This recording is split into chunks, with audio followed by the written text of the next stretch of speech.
The story begins with a young man thanking a girl for dancing at a ball and saying that he had a good time. Suddenly, she heard Duke Adler's voice behind her, asking what about her, whether she had had a good time too. He didn't look very friendly, and when the silence dragged on, the young man hissed at her to answer the question she had asked. Our heroine began to justify herself by saying that she danced with Duke Killian only because the host of the house said that the guests of honor should dance first.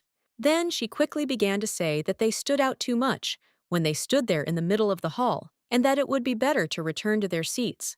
But suddenly, the young man grabbed her hand and pulled her sharply towards him, after which he asked if he could invite her to dance. She told him that she fell in love with him at first sight, so why then was she dancing with another man? The girl replied that she danced so that no problems would arise at the banquet. The guy leaned towards her and said that he couldn't let go of his woman's past. Our heroine didn't understand what he meant, but the Duke continued and added that if he smelled the scent of another man from her, he would simply kill both of them. Yes, there are some things that are best not to forget, even if you are very busy. One of these things is the fact that she is a displaced person in this novel, and that the man standing in front of her is her future killer. The day when she first moved in with him was completely inopportune. The king was indignant that Charlotte was late again. Tomorrow, the news of their engagement will be announced throughout the empire, and the wedding will take place in 6 months. This young man is her fiancé, Duke Irenicus Fondam Adler. At first, our heroine couldn't understand what was going on, but after hearing this name, she remembered something.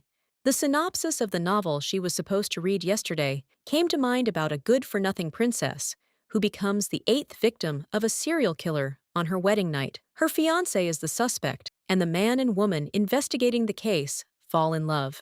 The girl hadn't rested for 5 days. She must have been very tired. The novel kept her on edge so she couldn't tear herself away.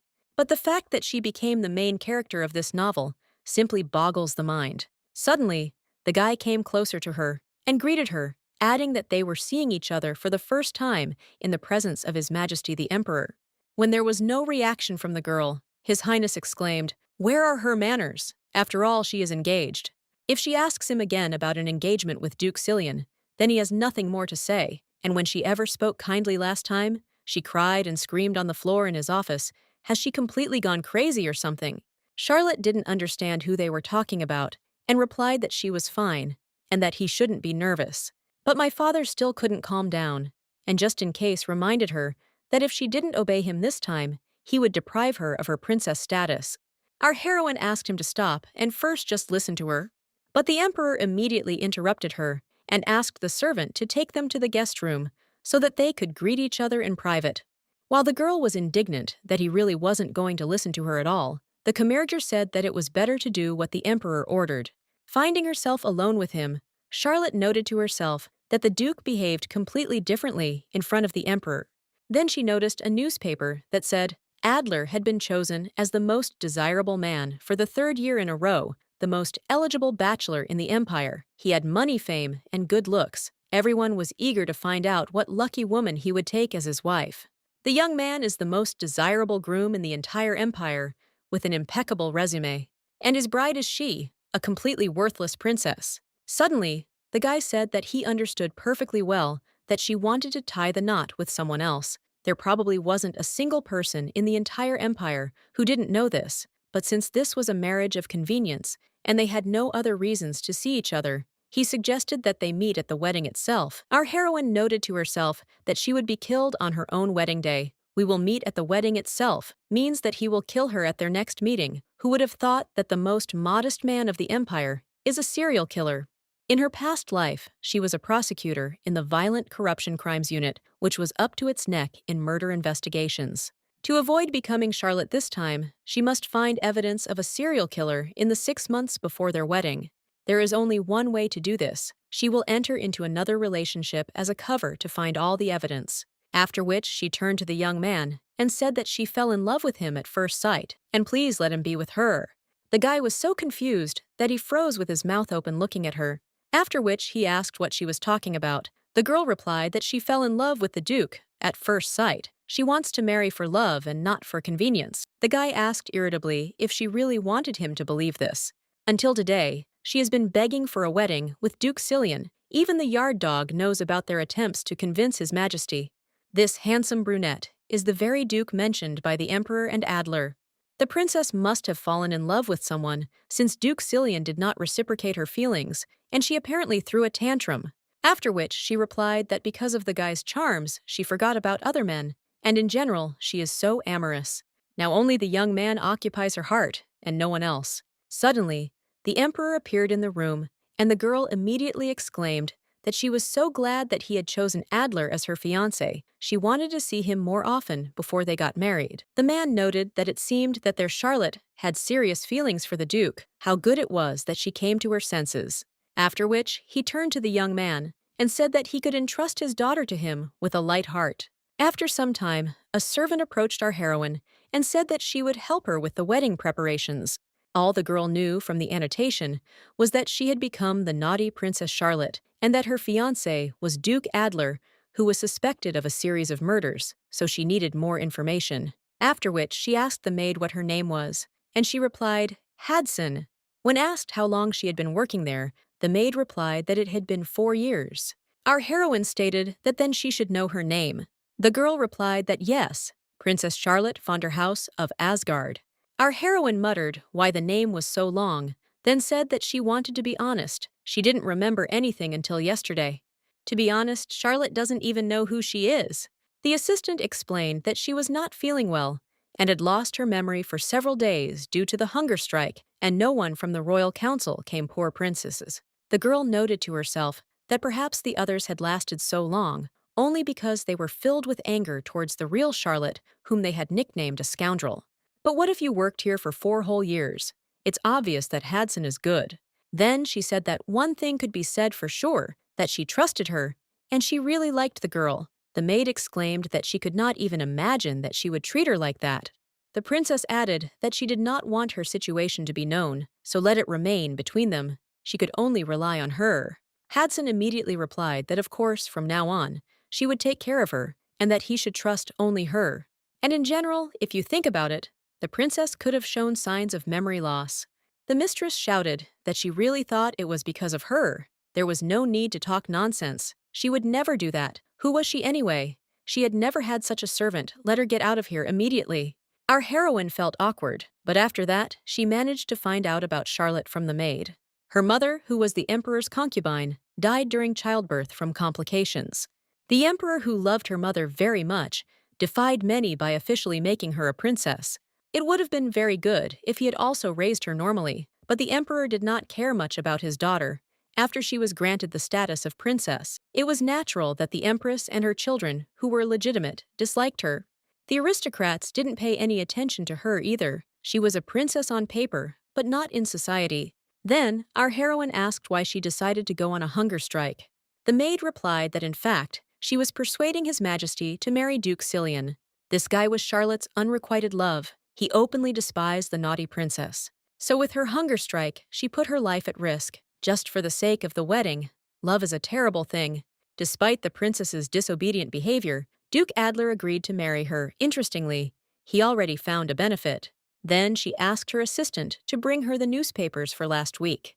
They live in a society with a developed media culture. There must be some benefit from it. If there is talk about a serial killer, then it means that this is the most discussed topic now in the news with an open investigation. In the end, she found the information she needed. So far, there were only 4 victims she needed to find out more about this before she became the 8th victim. Then she called out to her personal maid and stated that she needed an assistant. After some time, Hadson asked why she was looking for an assistant among the prisoners. The girl answered, because only they understand the villains. Having met some guy, the maid said that he was her cousin, Stemford. He works as a guard at the prison, so she warned him. The young man greeted the princess, and then turned to prisoner and ordered him to leave. He whispered to her that she should be careful, since he had previously attacked nobles. The prisoner immediately said that if the princess wanted to torture him for fun, then it was better not to, as she had already heard he was a mad dog who bit nobles. The maid explained that John attacked the lieutenant and also attacked the nobles in the hopes of reaching the nobility. She will dare to express an opinion that goes beyond the topic, but a meeting with Watson could be dangerous for the princess.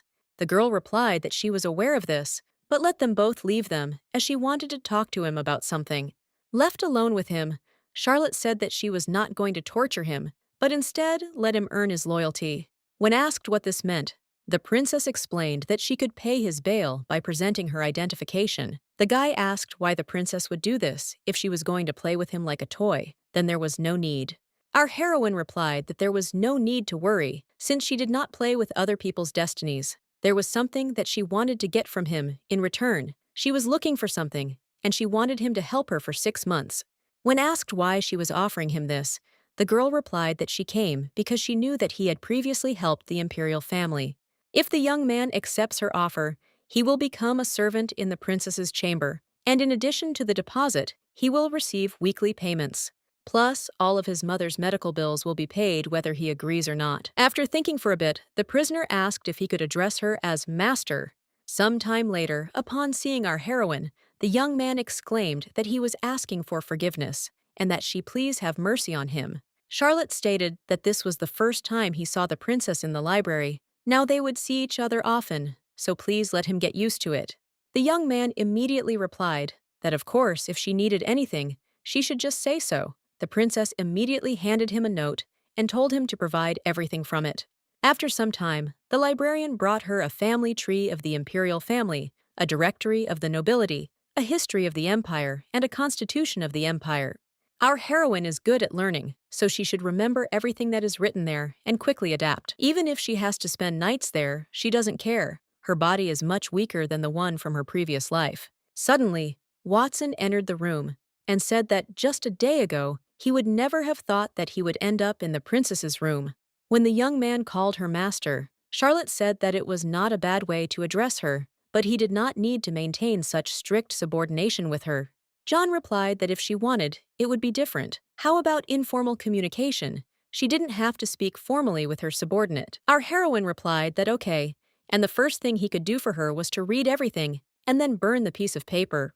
Watson asked if she wanted him to collect information on serial killers. The girl replied that it would be great to see detailed records of all the cases. What makes a serial killer different from a common murderer is that he leaves special details at the crime scene, such as criminal habits. To confirm these habits, recordings come first. Suddenly, a maid ran into the room and announced that the emperor had ordered the princess to be present at today's breakfast meeting. The breakfast meeting is a weekly event where the emperor gets together with all his children and has a conversation. Of course, this is not just a breakfast. Ministers also take part in it, and they evaluate which of the emperor's children could succeed to the throne. Charlotte usually rarely appeared at such breakfasts, as she was the very last person who could succeed to the throne. Now she did not understand why he suddenly decided to invite her, because this was not part of her plans. The maid said that His Majesty would increase the princess's sponsorship if she made a good impression. She spent all her money to hire a prisoner, so he better hurry up. Upon seeing our heroine, the emperor noted that the princess was late again. The girl apologized and said that she simply found out about the invitation late. The emperor's firstborn, Prince Frederick, said he was sure the maids had not read the invitation. Younger sister Camilla immediately stated that she had never seen Charlotte read and whether she could even do it. They hated the previous Charlotte, but our heroine is different, so she didn't react at all, which is why the guys asked what was wrong with her, whether she really had hearing problems, but the girl replied that she agreed everything they said was the pure truth. The emperor interrupted them and asked them to stop. He invited her because Duke Adler was also present today. Isn't an engagement a favorable event for the empire? The sister stated that the hunger strike was worth it because she lost weight and was able to move from Duke Cillian to Duke Adler. The emperor's firstborn chimed in that, yes, this was all only thanks to the hunger strike, but she still lacked some kind of education or culture, and in general, did she receive flowers. Camilla noted that it seemed like a floral scent was coming from her hair. When our heroine didn't react in any way, but simply turned away, the girl began to get angry. Charlotte turned to Adler and winked at him. The guy was again so confused that he even spat out his tea. Then everyone started talking about how a good harvest was expected this year, and if it continued like this, then prices might fall. Perhaps the army would have to be used to plow the fields. Supplies would have to be reduced to maintain the previous price, or else exports to other countries would have to be organized. Suddenly, one of those present turned to our heroine and said that she had not visited them for breakfast for a long time. Would she share her opinion? And if she proposed to solve this problem, as the crop guide did last time, then she could not answer. Our heroine thought to herself that she didn't need the throne anyway, she was just going to watch. Well then, if he continued, Charlotte wouldn't be able to stand it. After which, she said that their proposals would not help solve the problem, whether the army would be happy with the fact that now their task is to collect wheat. What they were proposing was complete nonsense. The young man was indignant at what she was even talking about now, and the girl thought to herself that they should get rid of the police only after there was a good harvest. Frederick's proposal was focused exclusively on the demand-price balance. Camilla's offer is better than his offer, but the trade would work in today's world, not in this one. The empire subjugated other states through war, and these states repeatedly tried to regain their independence. They rebelled. They would have been able to export grain calmly in such a situation. The sister asked why she was silent, whether her idea was flawless, but our heroine objected that it was not. Export to neighboring countries would be excellent provisions. Doesn't this pose a threat? This is complete nonsense. In that case, they would have to pray to the god of war. So she has another suggestion. We need to stop growing wheat. It would be better to choose farms that grow fruits and vegetables and pay them subsidies. Then the wheat harvest will decline. Microeconomics easily solves problems of price and quantity. It is good at microeconomics, and you can't beat it here. Camilla was indignant that she didn't understand this well and suggested growing fruits and vegetables on the land where they grew wheat. Charlotte replied that there are problems that can be solved by cultivation. If they produce barley and make liquor from it for sale, then there will be no problems with export. The emperor and the minister noted that she was right. They would get to know the girl from a new side. From now on, the princess will be present at breakfast every week, and this competition is over. Passing by our heroine, the sister hissed that there was no need to be especially happy, that she was just lucky today. Charlotte replied that of course she was not at all happy, but she noted to herself that compared to criminals, the royal family swears very elegantly. In any case, she now had another goal, after which she approached Duke Adler and asked if he had forgotten that they had a date today. Everything was exactly the same, before the only thing that has changed is that now the Duke is openly watching her. Then she decided to break the silence and said that he had such a long name. Could she call him Renier? But the guy replied that no. The girl added that he could also just call her Charlotte, but the guy again said that no, he didn't want to. Our heroine noted to herself that he was very stubborn, after which she said that she had probably been too hasty, and now she would simply ask him a few questions. But he has the right to refuse to testify. The young man was surprised what she was talking about. The girl immediately realized that this was just a habit from a past life. She meant that she just wanted to get to know him better, because she fell in love with him at first sight. Have you forgotten? Let him look attentively. This is a look that reflects a blazing passion for him. She was already thinking to herself that he was her type. It's just a pity that he was a murderer. The Duke said that she should ask her questions, and he would try to answer honestly. Our heroine immediately collected her thoughts and asked who his first love was. The guy was surprised why she needed this. The girl replied that it was important to know about her man's past. I noted to myself that the most important thing in a murder case is the motive, which is why it is so important to know about the suspect's past. It can shed light, especially if he killed his wife on the night of the wedding. Jealousy immediately comes to mind.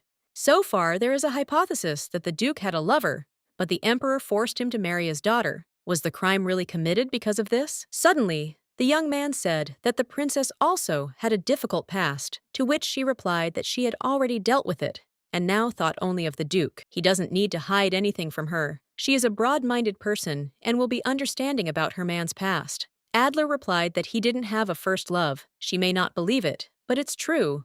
The princess clarified that she was really the Duke's first and last woman. The young man replied that everything was correct, but what were there any problems or something? But in general, now he wanted to ask a question. The young man heard that if she takes on something, she will not let it go so easily. Is he one of those cases? The princess realized that he was hinting at her infatuation with Cillian. She doesn't think she would be like that, apparently. Mr. Serial Killer doesn't want to get caught. The future husband added that he suddenly became interested in the reason for all this, what was so special about him. Our heroine thought to herself that he was making fun of her, after which she replied that she simply fell in love at first sight. The young man asked her to clarify what she fell in love with. He was very interested. Charlotte was confused and understood that if she didn't answer, it would arouse suspicion. After which she said that light hair shining like sunlight on a wheat field, deep clear eyes the color of a serene lake, smooth porcelain skin, a sharp nose like a sculpture attractive lips, broad shoulders, tall stature, a well-defined muscular body that seems chiseled, a velvety and sweet, but at the same time cold voice. She fell in love immediately as soon as she saw his merits. Then she realized that it all sounded too pretentious, and now it had lost all meaning. The young man looked at her with distrust and replied that he understood. After some time, the maid asked if everything was okay with her. It seemed she had been overworked. The girl replied that today had been a very hard day, both physically and mentally.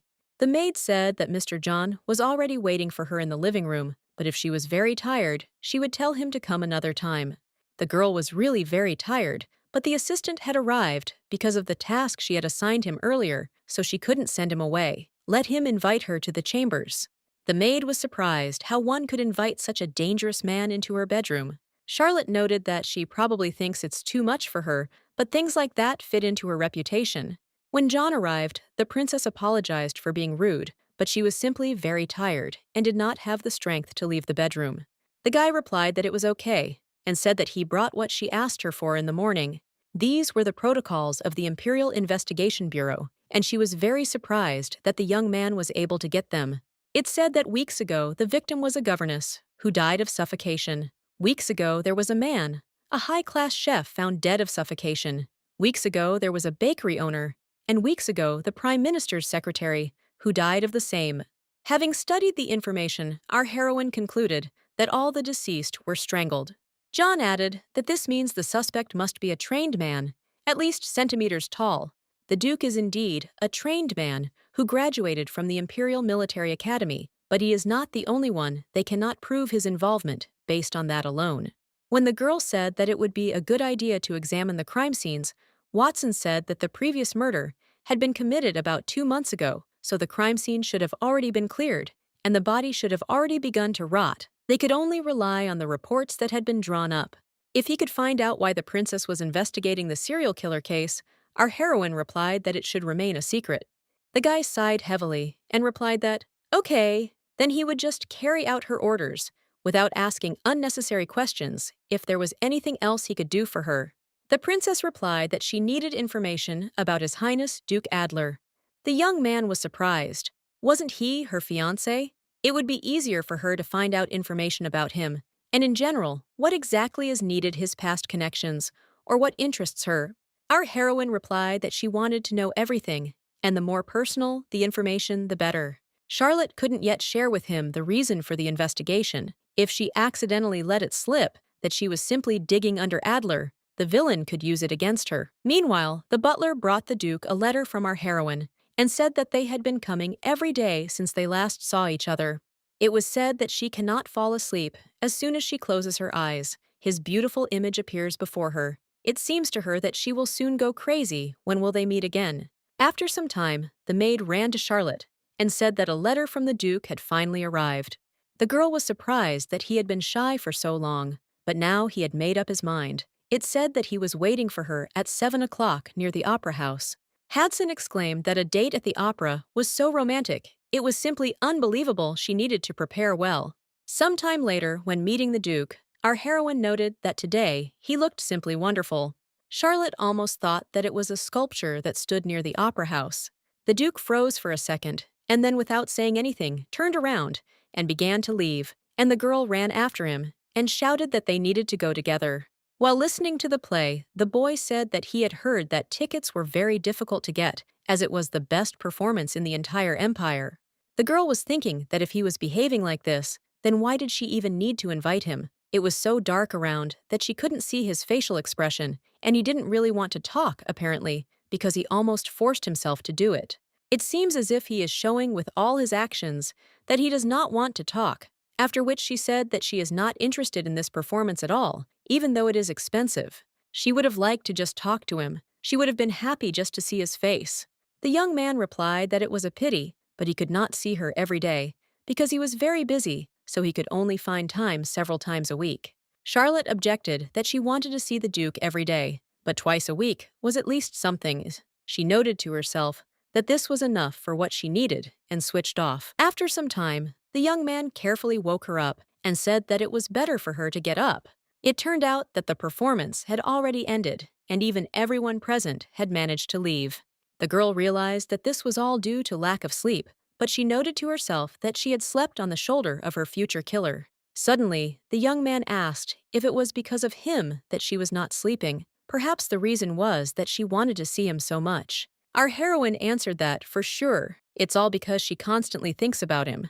Getting up from his chair, Adler said that next time, they would need to discuss their meeting in advance so that she could get some sleep, but now it was time to go. A few days later, our heroine was given an invitation for debutantes. The letter says that the Grand Duke Cillian will also be there. Will the lady go there? Our heroine reminded him that she was no longer interested in him. Hadson remembered that indeed, she now liked Duke Adler. The princess asked if there was anyone new there, why they suddenly decided to organize such an event. The assistant replied that there was young Lady Moston. After this, Charlotte asked to let her look at the invitation. She thought to herself that the serial killer was not asleep, but she still could not find a connection in his murders. And in general, over the last 8 weeks, not a single murder has been committed. Why? The killer's first victim was the governess of Count Moston, but Charlotte still could not find any connection. Then it dawned on her that the killer committed his crimes, not because he was mentally ill, but because he had a reason to do so. Perhaps she could find a motive if she looked at how the family where the victim worked lived. After which she said that she had changed her mind and wanted to attend this event. The maid exclaimed that she would be meeting Cillian for the first time since her engagement and would have to look absolutely stunning, but the princess retorted that she was no longer interested in him. When the maid muttered that she didn't have to be there, then our heroine opened the closet and asked what all those dresses were for. Then she wanted to wear something unusual and bright. A white dress embroidered with beads like snowflakes, reminiscent of a wedding dress. Stunning open dress with a neckline and open back. A magical dress that resembles cotton candy with lace. Hadson recalled that she always chose an outfit that would help her stand out from the crowd and win the Duke's attention. Charlotte objected that this would not help win attention. He would simply think that she was crazy. The maid asked, what about this dress? She wore it to Baroness Irina's wedding. It's made of cotton. When our heroine objected that she needed a new dress, the maid reminded her that they had already spent all the funding. Now they have only one choice. What does she think about this dress? Her Highness grabbed her head and screamed, no, not that. After some time, Charlotte said that if he was busy, then he did not need to come to the debutante ball and did not need to appear as her partner. The young man asked what her letter, which he had received earlier, was about. The girl did not understand what he was talking about and asked him to clarify what letter it was. The young man handed her a folded piece of paper and said that it was the same one he had received a few days ago. Is it true that she likes him so much? Our heroine answered that yes, it is absolutely true. This feeling is familiar both in heaven and on earth, and it is also known in the palace corridors. The guy asked, so then why does she say that he doesn't have to appear as her partner? Our heroine was surprised by such a reaction, because she thought that he would only be happy, after which she replied that she simply did not want the Duke to do something he did not like just for her sake. Adler objected that he really didn't mind. He was already planning to attend Lady Moston's debutante ball, and if he couldn't do it with his fiancée as a partner, his reputation would suffer. The princess realized that she had to keep her composure and replied that she would be very glad to have his company. And in general, he should know something about the dress that she will be wearing all evening. How will he feel about her wearing a dress with a deep neckline? The young man muttered that he didn't want to look old-fashioned in the eyes of others, but it turned out that she would look so frank in front of everyone. Charlotte muttered that, frankly, she simply ran out of money, so she couldn't buy herself anything new, not that she liked wearing anything provocative. Suddenly, the Duke turned around and started to leave, and the girl did not understand what was wrong. Did he really consider her too dissolute? After a while, the maid wished Her Highness a good time. Charlotte replied that this is exactly how it would be, and that she shouldn't worry since her goal was to provide income for the princess. When she appeared in the hall, she thought that this was some kind of nonsense, that even being a princess, she had such a paltry budget today, she would win more trust from the emperor. After the Duke slightly bowed his head, the girl did not understand what was happening, whether he had really been the first to greet her. Then Camilla turned her attention to the dessert with nuts. and was surprised because the emperor's chef should know perfectly well that she was allergic to them. Therefore, she shouted for it to be removed from the table immediately, and the maid asked for forgiveness.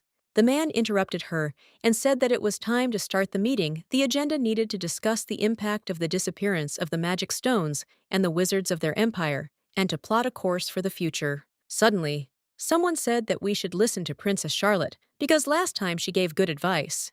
While the girl was at a loss, the emperor told her to speak and not to be shy. But our heroine understood that if she failed now, everyone would think that she was just lucky last time. Suddenly, the maid who was ordered to eat the nut pancakes fell to the ground and began foaming at the mouth. The girl immediately ran up to her and saw that her nails had acquired a bluish tint, dark brown spots had appeared on her skin, and a slight smell of almonds could be heard from her mouth. After which, she told everyone not to touch anything here, especially not to eat or drink. Glancing at the Duke, she thought that this murder was different from the others, which meant that the killer was someone else. Then she reported that the maid had suffered from cyanide. Someone had decided to poison everyone present. After some time, the knight reported that thanks to the princess, they were able to prevent a disaster.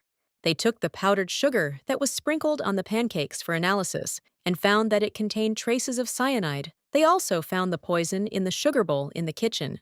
Our heroine noted to herself that it turned out that someone had sprinkled powder on the food and plates, and the maid who served it had eaten pancakes that had been poisoned. It's simply beyond my imagination that this could really be the work of their local chef. But the knight reported that the chef was not there today. The main dishes were prepared by the saucer. He does not admit his guilt and says that he does not understand how this happened. They tried to force him to talk. The girl objected, isn't the chef the main suspect? But the guy said that he wasn't there today. Charlotte objected again, that he makes up the menu for the week. All the dishes are his responsibility. He could do something with the powdered sugar and then leave. Salt and sugar are very expensive ingredients in the empire. The saucer would not use them. Perhaps it is worth arresting the chef before he escapes.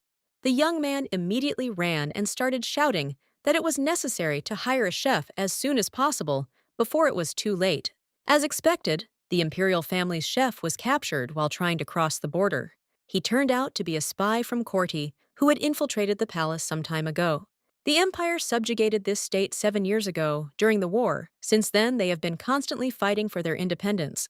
The unsuccessful attempt on the life of the emperor by spies from Corti only raised even more unrest. All those who had let the spy escape and were unable to prevent the attempt were executed. However, she still managed to earn a lot of points in the emperor's favor in this competition, as she wanted. Her father said that the girl was simply smart. It was not quite as she had imagined, but the emperor appreciated her contribution to this matter and doubled the budget. Our heroine caught the criminal, and her reputation and funding grew. She hopes it will continue to do so. On the way to her room, Charlotte wondered if it was really only one boss who wanted to poison the emperor, and what if he worked in a team, so she felt uneasy, and it seemed like someone was following her. Moreover, Charlotte hates enough people, after which our heroine tripped and fell to the ground. Suddenly, John appeared and asked if she was okay. He heard her scream and came running to see what happened. But the girl only pressed herself against the young man and said nothing, but only trembled like an aspen leaf. Then she saw a cat nearby and realized who was chasing her. The girl had worked herself up too much. When the guy laughed at her needing help with her cat, our heroine asked him to stop and instead talk about his successes. The guy reported that Duke Adler leads a very lonely personal life, no scandals or rumors, as if he considers it a waste of time. But his father, Duke Adler Sr., is completely different. His family history is too complicated. His biological mother died of illness 5 years ago, and the current Duchess of Adler is his stepmother. Their relationship is very strained, but he is close with his younger sister, Princess Blumere. Also, the young man did not serve in the army after graduating from the military academy, but only he knows why. Everyone says it was a given that in the Asgard Empire, military experience could help one get promoted. Since the emperor gained glory after winning the war, he took good care of his soldiers. But why then did the Duke not go to serve? When Watson added that the first victim, who was a governess, also worked in the house of Duke Adler, the girl asked for more details. The young man asked how she could investigate a serial killer when she was so timid and afraid even of the garden cat. Our heroine objected that she was simply in pitch darkness, completely alone, and that was why she was scared. The young man said that she was a princess, So why didn't she have security? Charlotte replied that she had security, but she dismissed it because none of her guards looked like Cillian. The guy laughed a lot and exclaimed that she was simply amazing, and the girl added that she would definitely find a worthy replacement. The young man immediately calmed down, looked at her, and asked if he could not put forward his candidacy. After some time, the maid stated that Watson simply had to properly protect her princess. Our heroine said that it was too hot outside, and they both had to help her choose a suitable dress. The assistant was very surprised and asked again if the young man should really help her too. Charlotte asked her to stop and said that he was actually guarding her for free. Hadson immediately changed her expression and tactics, after which she said that she really hoped for his help. Suddenly, the young man announced that there was very little time left until the official debut of the young Lady Mostyn. So many dresses had already been taken. The assistant came to the conclusion that they were very late, but the girl objected that nothing could be done. It was good that they would be able to buy something new. The most important thing was that the dress was elegant and worthy of her. After which, she went to the outfits and said that she would try on each dress, and the two of them would help her with the choice. During the presentation of the first dress, the maid said that it did not emphasize her prettiness enough. While trying on the second one, the young man said that such an abundance of ribbons reminded him of a cupcake with too much cream on it. Everything our heroine tried on turned out to be unsuitable, so she began to get upset. But when she came out in another dress, the guys exclaimed that it was created as if for her. Charlotte looks just perfect. When asked if he liked John, he replied that she now looked just like a human, and blushed. And it wouldn't hurt her to eat better. Let her just look at her wrists. Her wound from yesterday hasn't healed at all. When the salesman was told that they were buying this dress, the guy said that they would adjust it to her size and send it to the palace. On the way home, near one of the cafes, the guys accidentally overheard a conversation between girls about the fact that this time both Cillian and Duke Adler would be present at the debut ceremony. It will obviously be a very interesting picture. It will be very interesting to see who she will ultimately choose. The interlocutor must be very uneasy about such a person becoming her relative. Then they accidentally noticed the princess and began to nervously greet her, wishing her a good day. But Charlotte objected. How could she just leave without even a cup of tea when they met by such a fateful accident? After which she asked what kind of relationship they had with the young Lady Mostyn. If it's not a secret, the girls started chattering that they were only talking about it. They had such a relationship with their son Henry, it seems. Our heroine came to the conclusion that the four of them met at the academy. The girls answered that, yes, then continued talking about their own, that if this is Mr. Ian, then how can one not trust him? The other one picked up that the Fragonato family is a famous family of perfumers, so they will definitely invest in it. 3 of the girls present were daughters of families supporting Camilla. They followed her everywhere, as if they were servants. They could not refuse her tea since Charlotte is a princess, but they were clearly not eager to talk to her. One of the girls said that this time the minimum bet is million gold, and this is especially for them. Another one picked up that if this investment brings in a good income, then she plans to open a salon. The third one said that she was also going to invest all the money she had this time. Our heroine asked what business they were talking about now, but the girls immediately began to pretend that they had urgent matters to attend to, so they decided to take even the one who was sitting silently. As they were leaving, they chirped that they were very grateful for the time she had spent with them and that they had found it very interesting to talk to her. Charlotte stated that she still hadn't learned anything, so how could she be cut off at every word? The last of the girls modestly approached her, asked for forgiveness for today, and said that she also needed to leave. But the princess stopped her and said that she would not keep her for long and that she should not even think about investing in the perfume business that Lady Christine had recently spoken about, since it was obvious even to a hedgehog that it was a setup. When asked what she meant, our heroine replied that where was the guarantee of a large profit if the business had not even opened, and moreover, there was no material manifestation of this business, only a fundraising effort. She says this as someone with experience in dealing with such scammers. A guarantee of constant large profits is a synonym for the word fraud. She may find it hard to believe, but please let her not invest in this business. If this business really turns out to be profitable, then she will compensate her for all losses. In the same amount, the girl asked in surprise why she needed all this. Charlotte replied that she should remember these words. She would let her know about it, since they would soon become family. This little girl was none other than Blair Vanden Adler, the younger sister of Duke Adler.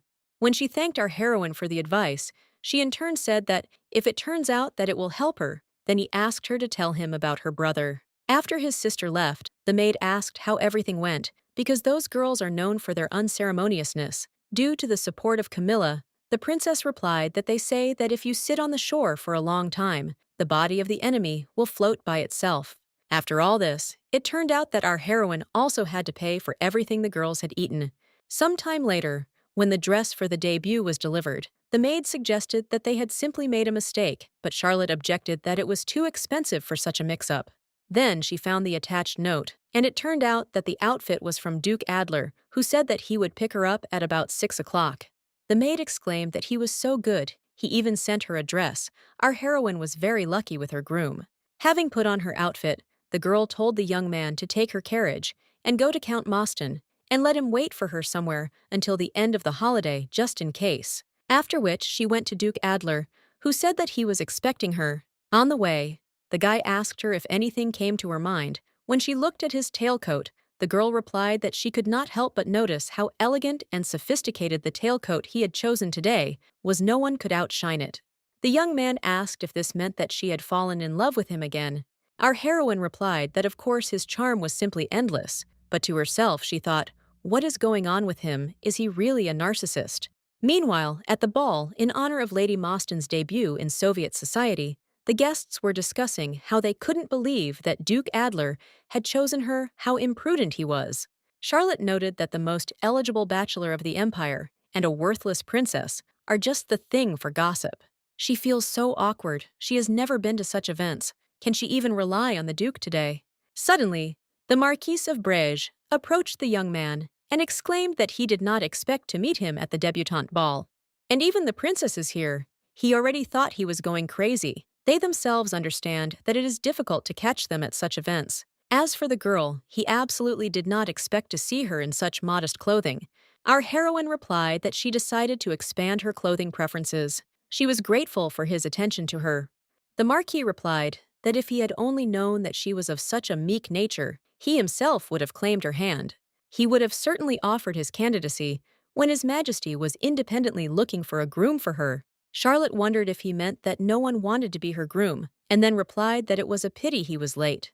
The young man pretended not to have heard anything, and then said that he needed to pick up the Duke for a while. He appeared so rarely in high society that everyone would jump out of their tailcoats and dresses from curiosity. Watching the young man, our heroine noted that surely all these people did not respect her, but Adler stood out among them. Perhaps the princess dressed like that because no one paid attention to her. After all, she had only been in her body for a few weeks and already managed to become imbued with sympathy for her.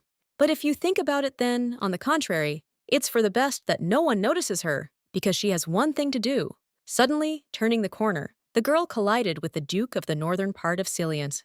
The young man was not afraid of the imperial family, and therefore never hesitated to openly disgrace Charlotte, who was attached to him. So it would not be an exaggeration to say that the Archduke played the biggest role in the ridicule of society, so she would like to regain her dignity, at least in his eyes. When the young man was about to pass by in silence, our heroine asked him if he didn't think such behavior towards the princess of this empire was unacceptable. He must know that turning his back on members of the royal family is considered an insult to the crown. The young man grabbed his head and asked what kind of intrigue this was. Had she really decided to threaten him now? The girl replied that she had decided to warn him in advance, not to forget her manners, because next time the truth might accuse him of insulting the crown.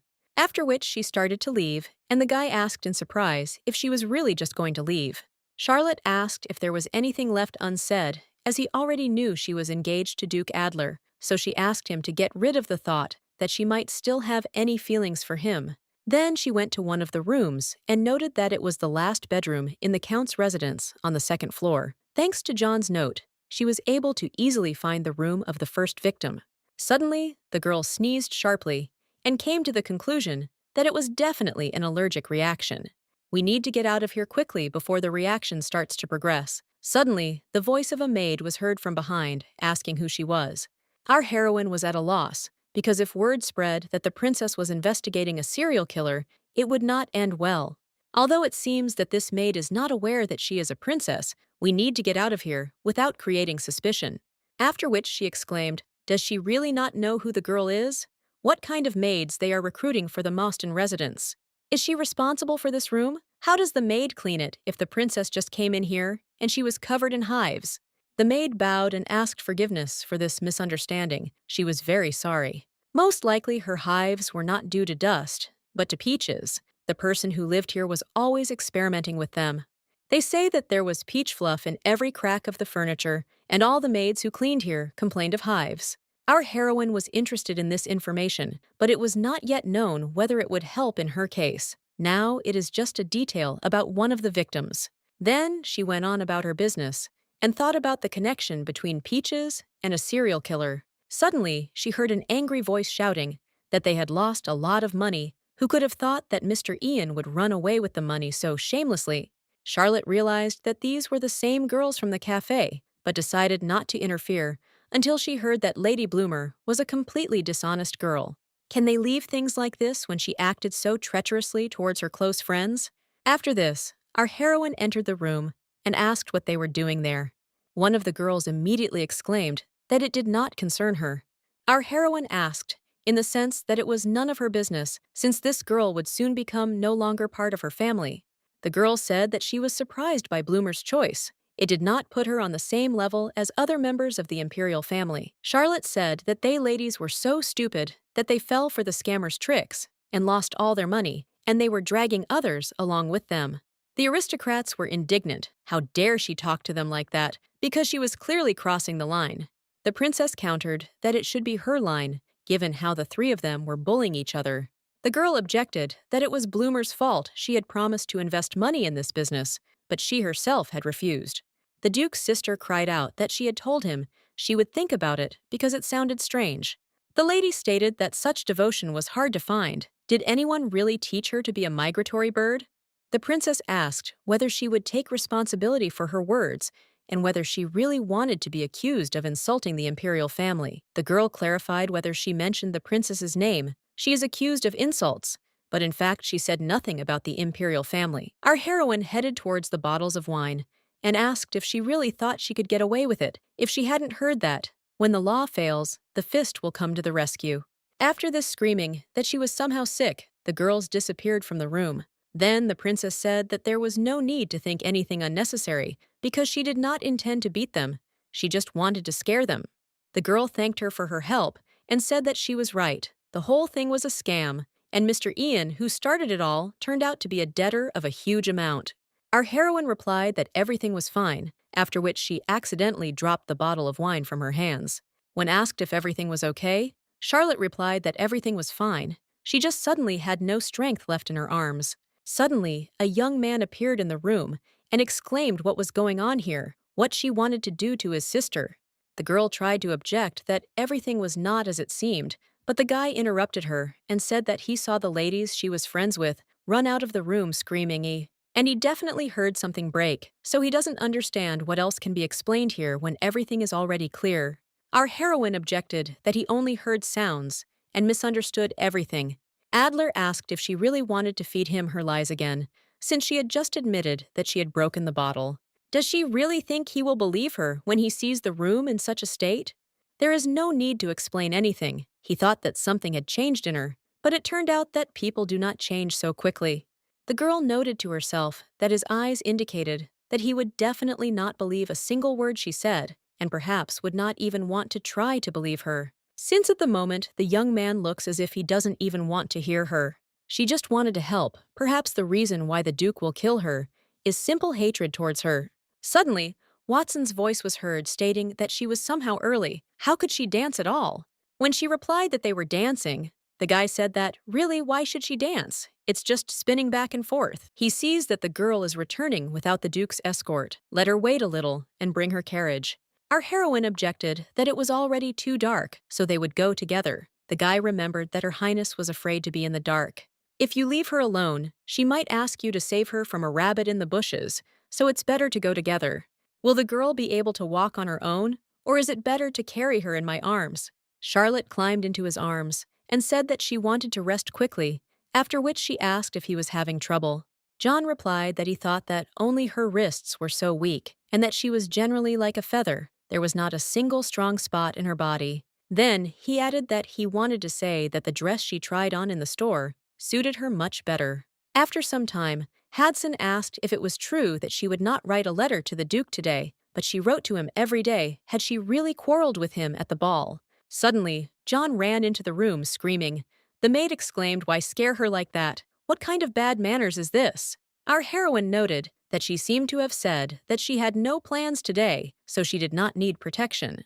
But the young man reported that today, at 5 in the morning, a fifth victim was discovered. Most likely she knows this man. The fifth victim was the detachment commander, Marquis Berger. The Adler family is distinguished by its position and wealth in the empire.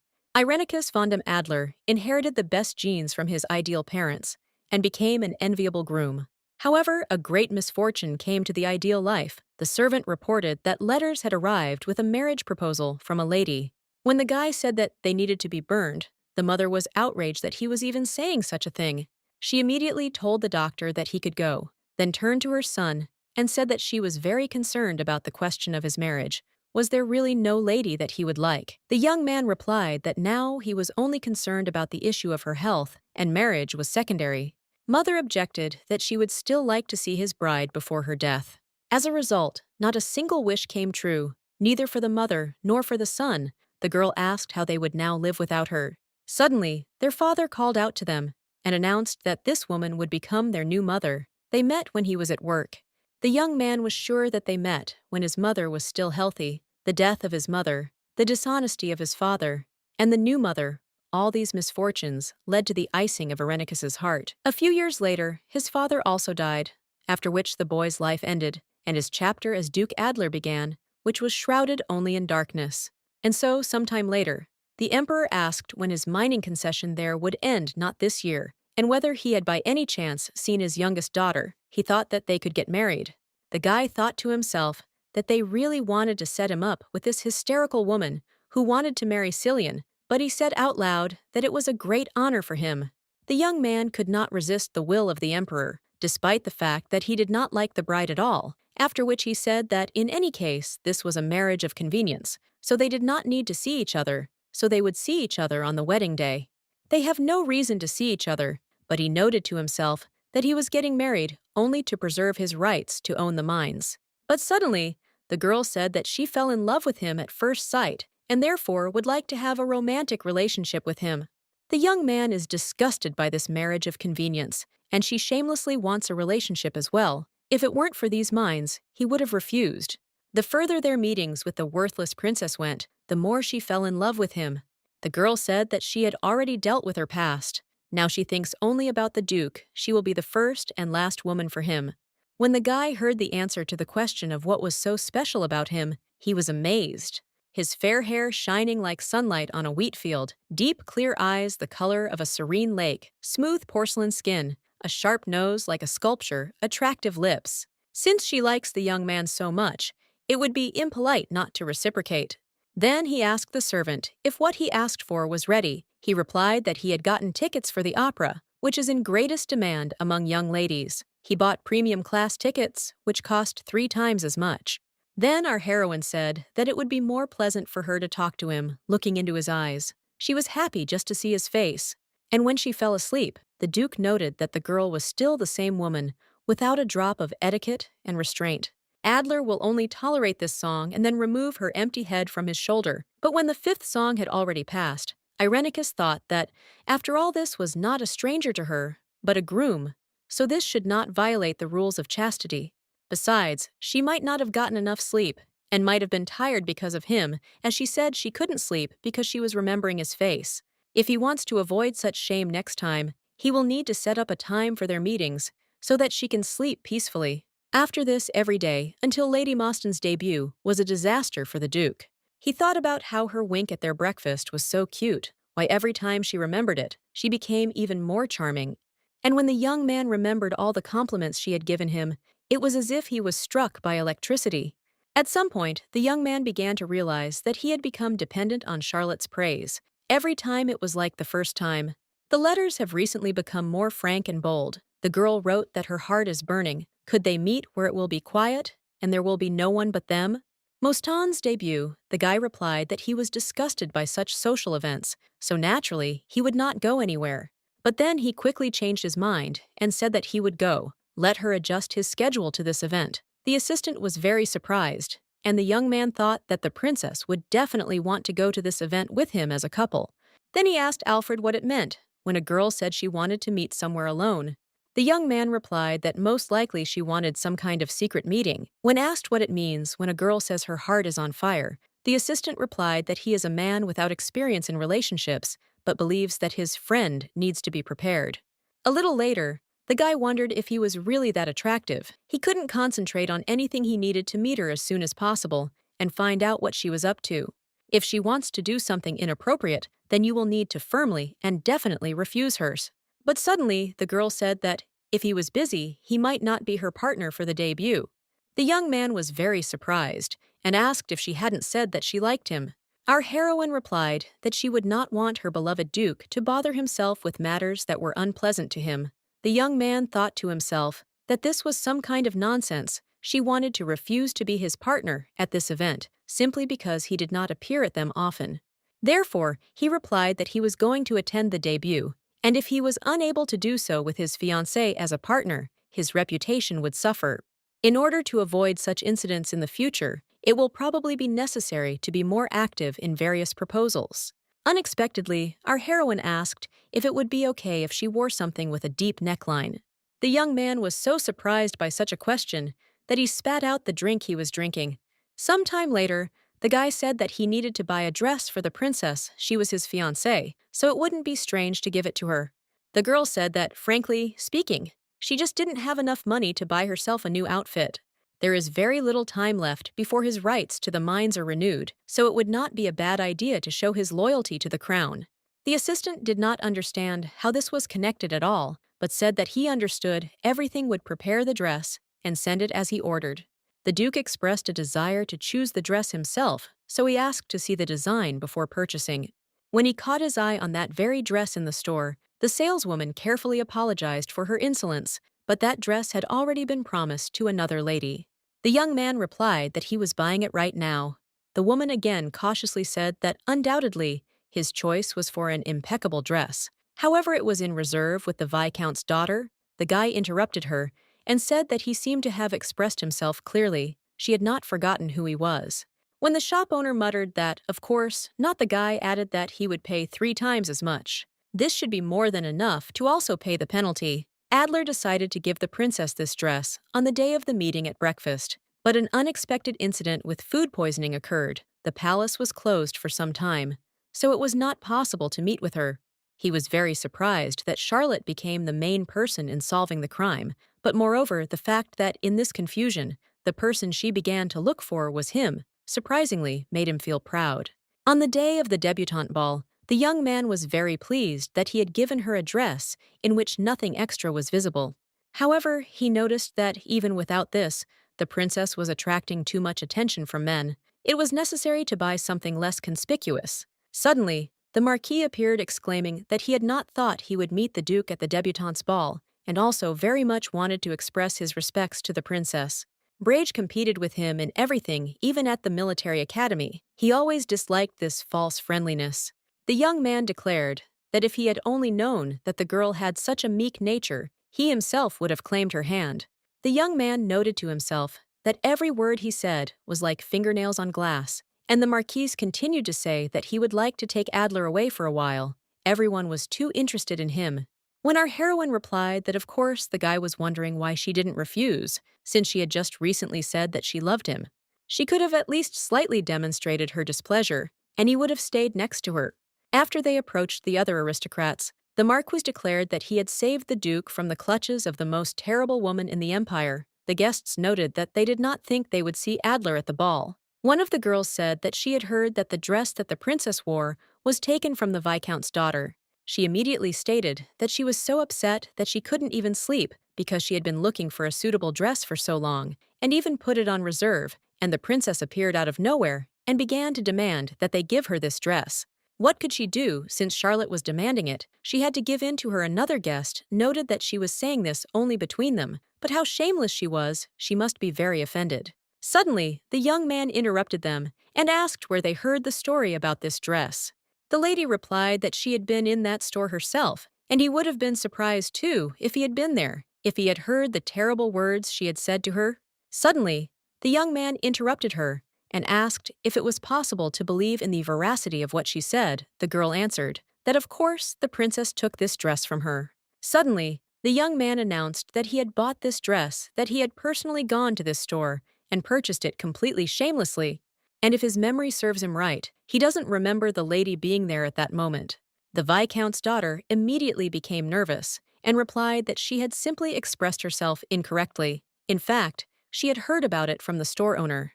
The Duke interrupted her again and said that the shop owner could not have known for whom this dress was bought, since he had bought it alone and given it to the princess later. The Viscount's daughter certainly has talent, as she came up with such a story just by seeing the dress on Charlotte, for which her reservation was cancelled. The girl exclaimed that, in any case, the fact that she could not wear this dress because of the princess remains true. She is the victim in this situation. But Adler said that he knew that she had been paid a large sum as a penalty, with which she could easily have bought herself another dress. If she is already going to lie, then let her at least do it truthfully. He warns that he will not tolerate any false information about his bride. The Marquise immediately stood up for her and said that she had apparently just made a slight mistake, since the princess does not have a good reputation. She is known for the fact that every second word she says is a lie. The Duke retorted that it was not for the man who was involved in the dirtiest deeds to judge her. The young man asked, in the sense of dirty, does he really mean to say that the commander's deeds are considered dirty? Suddenly, they were interrupted by a girl who said that the Grand Duke Cillian had arrived and that they needed to greet him quickly. The young man wondered where the princess had gone. She couldn't have gone to meet him. One of the guys said that this duke, as usual, was in demand among the girls, after which he offered to have a drink, as men should. The Marquis said that Cillian was so naive, he could have played with the girl who was clinging to him, but he always did nothing but refuse her, and didn't even lay a finger on her day. Although you can't know for sure, perhaps he has already secretly had fun with her. Adler was getting annoyed by all this talk, so he asked if he thought he was crossing the line. The guys were hanging that he took her side, perhaps, because she was his fiancée, but no matter what he did, the princess seemed to go for Cillian as usual. The young man threw the handkerchief to the Marquise and declared that he would have to answer for his words. On the way, he thought that this was simply disgusting. The guy definitely wouldn't have come here if the princess hadn't wanted to. Suddenly, he came across Charlotte, who was talking about something with Cillian. The young man began to think that perhaps the reason for his refusal as a partner was that Cillian was also supposed to be present at the event. The girl said that she had already dealt with her past, and now thinks only about it, but she is known for the fact that every second word she says is a lie. Suddenly, there was a loud cry that Princess Charlotte had suddenly gone mad. The Duke noted that these were the ladies with whom his younger sister was friends. When he ran into that room, he saw that there was a broken bottle of wine lying on the floor. Moreover, his little sister looked scared and had tears in her eyes. This was the last straw, so Adler lost his temper and started yelling at her. When the princess left, the girl asked him if he had gone crazy, why he was behaving like that with her. The brother exclaimed that they should not forget that they were not at home, so he should maintain formality. Bloomer explained that Charlotte helped her when she was being bullied, and that she dropped the bottle by accident. How could a young man behave like this without even hearing how it really was? The young man asked, dumbfounded, why she only said this now. The sister exclaimed that she tried, but how could she get in a single word when he began pouring out all his negativity on her? How could she even look the princess in the eyes now? The guy immediately ran after her and thought that if he could at least go now and explain everything, ask for forgiveness for what happened, then maybe it would be possible to fix everything. But suddenly, some guy appeared, picked her up in his arms, and began to carry her away. The young man simply watched them go and realized that it was too late to do anything now. A few days later, the Duke was thinking about the fact that he was not receiving letters from Charlotte, which had been coming continuously before. After their engagement, she wrote him letters every day without fail. Bloomer exclaimed that her brother was the stupidest man in the world. The princess was definitely offended by him, and if she were in her place, she would not even want to see him. The Duke muttered that they had originally only intended to see each other at the wedding anyway, but added to himself that it made no difference to him if she no longer liked him. It made no difference to him at all, absolutely. Suddenly, an assistant burst into the room and announced that a letter had arrived from the princess.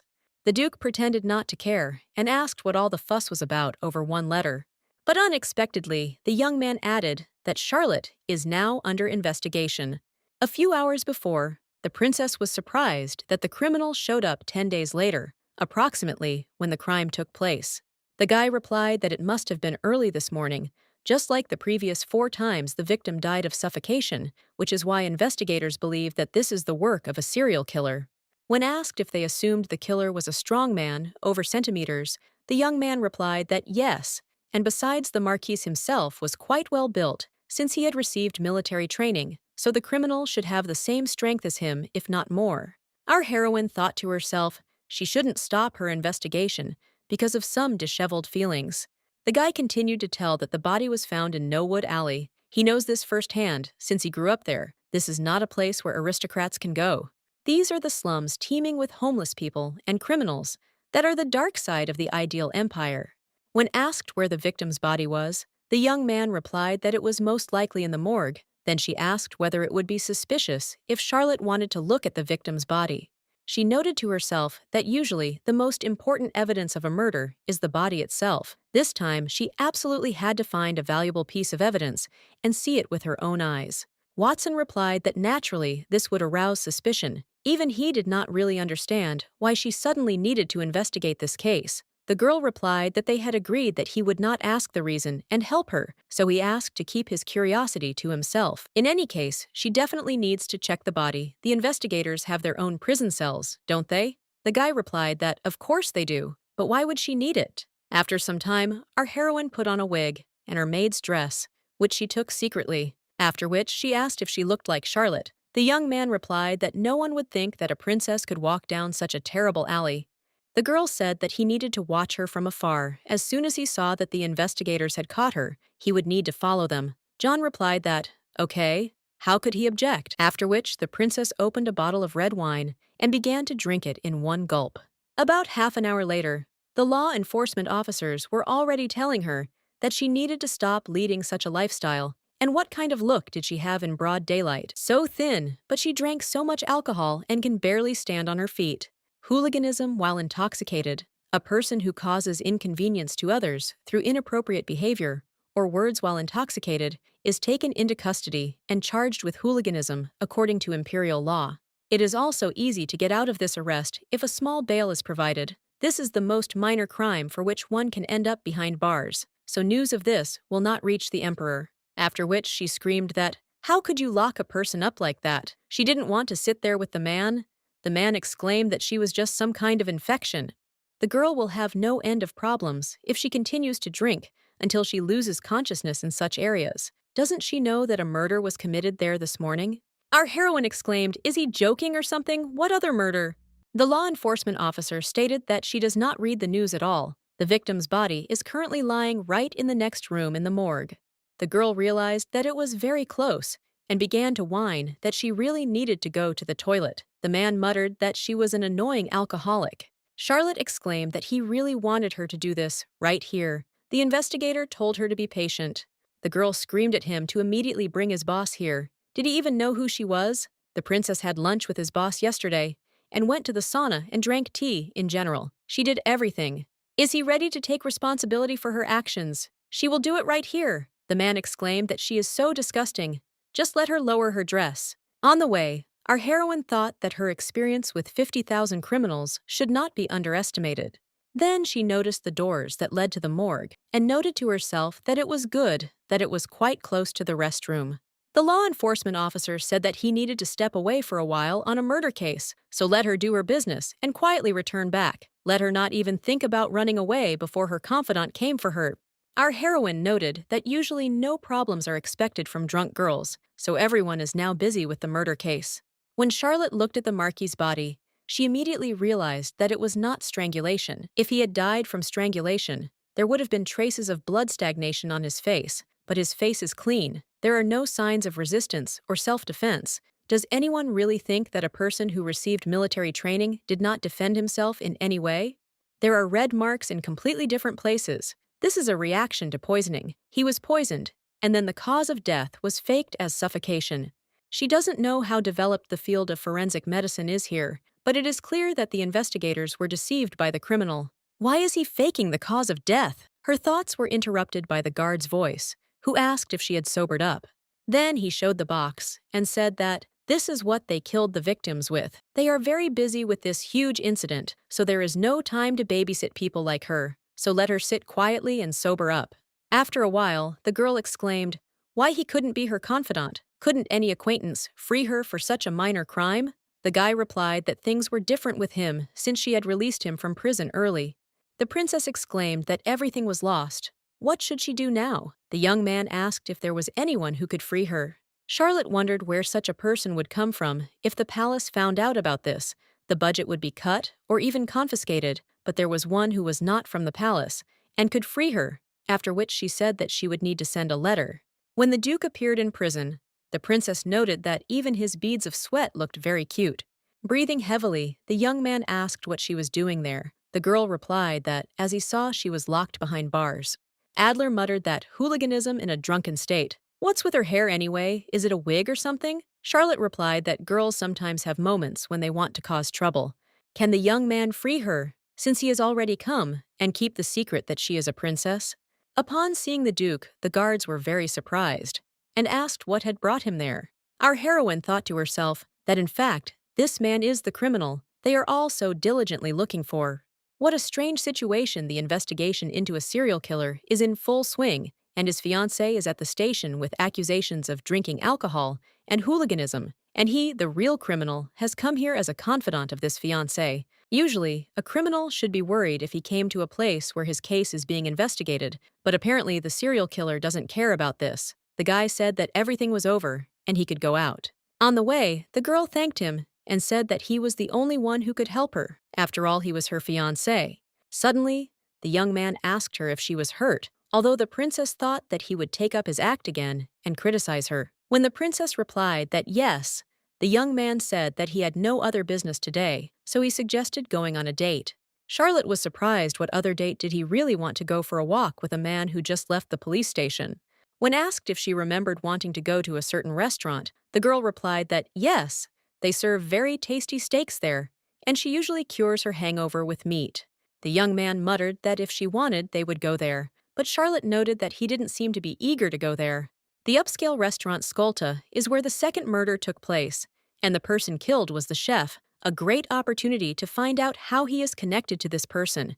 In a restaurant, the waiter asked what degree of doneness he wanted. The Duke replied that, well done. The girl was indignant to herself that this was so disrespectful towards meat. The beef tastes best when there's a little blood in it, after which she said it would be medium rare. Suddenly, the young man asked why she decided to change her appearance and get drunk in that alley. The girl replied that she had heard that there was a popular establishment there, but she knew that if the princess was seen in a bad alley and drinking, it would not end well. The young man asked why she decided to get drunk. Charlotte replied that every person accumulates stress, sometimes feels really bad and sorry for themselves, so they wanted to get drunk just to forget. Doesn't he have that happen? The Duke replied that he didn't know. He had never gotten drunk to the point of intoxication. The girl stated that she was a little strange, and therefore asked for forgiveness for putting him in such an awkward position. Our heroine wanted to quickly close this topic, but suddenly the guy asked if the reason for her desire to forget was really because of him. The young man is very sorry about what happened on the day of Lady Mostyn's debut. Then he made a big mistake and asks for forgiveness for having offended her through his carelessness. He also wants to thank her, albeit belatedly, for helping his little sister. Noticing that Adler was very uncomfortable, the girl exclaimed that Bloomer was his sister, so she was obliged to help her because they would soon become a family. Hearing the word family, the young man began to cough and turned red. Charlotte was truly disgusting to him throughout his life. Everything went the way he wanted, but with the princess, everything went exactly the opposite. The Duke's carriages, which were always ready for use, were occupied today by either his sister or his stepmother. When the servant told him that he would have to wait about half an hour, the boy understood that he did not have that much time. He just wanted to look at that shameless face of the girl who was taken into custody. Upon seeing the guy, the princess said that even she found his sweat drops very attractive. The princess was dressed in a commoner's outfit, and there was not a drop of makeup on her face. What an impossible girl. Why does she look so cute? He ran too fast and couldn't catch his breath, so his brain definitely can't function normally. What made him run here was the brand of a detained drunkard, which was now on his bride. The assistant came to the conclusion that she could have done something of this that upset her greatly. Adler asked if a person no longer writes the letters she used to send every day, does that mean she wants to break up? The butler replied that usually girls who want to break up can change their hairstyle or become addicted to alcohol. So what did the Duke tell her?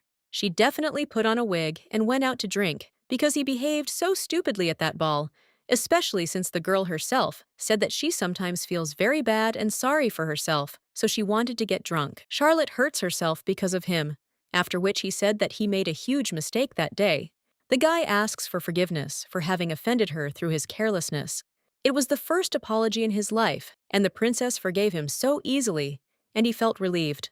His relieved heart began to beat faster. Perhaps the girl was the person who could understand everything connected with him. Perhaps he could tell her everything that he had not shared with anyone and that had tormented him throughout his life.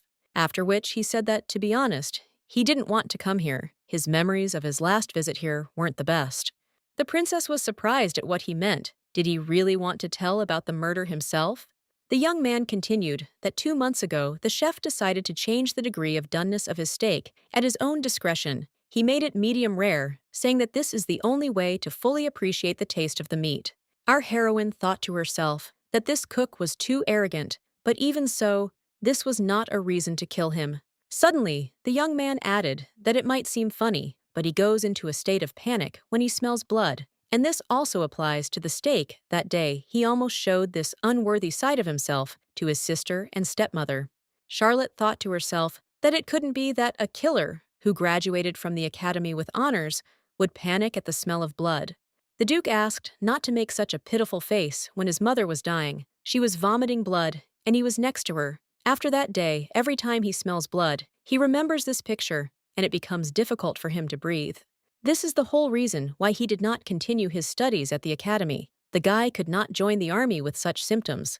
The young man thought that perhaps his mother would be alive if he had stayed at home instead of going to the academy. His father had not looked after her well enough. The girl said that she was very sorry about what happened. Did others know about it? But the Duke replied that he had not told anyone about it. Then she asked why he told her.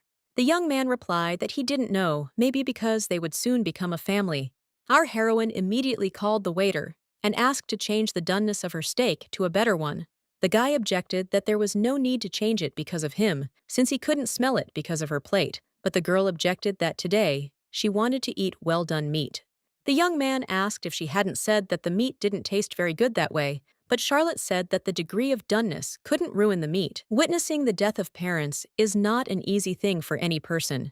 Even if we are talking about the villain of this story, she persuaded her parents to go to an amusement park, and on the way there, in a car in which it was impossible to identify the bodies of the victims, only she remained safe and alive. If only the girl had not begged her parents to go to the park, they would have stayed alive. Every day she reproached herself with this and her thoughts.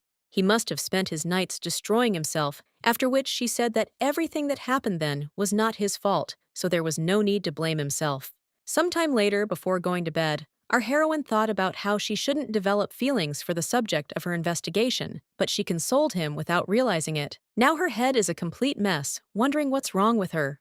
But that's not the point now. It's necessary to analyze everything she learned at the station. The cause of the Marquis's death was not strangulation, but poisoning, in which case 2 assumptions arise. First, the Brege killer and the serial killer are different people, and the evidence was falsified in order to pin this murder on the serial killer. Second, the evidence was falsified not only in the murder of the Marquis, but also in all the other victims before.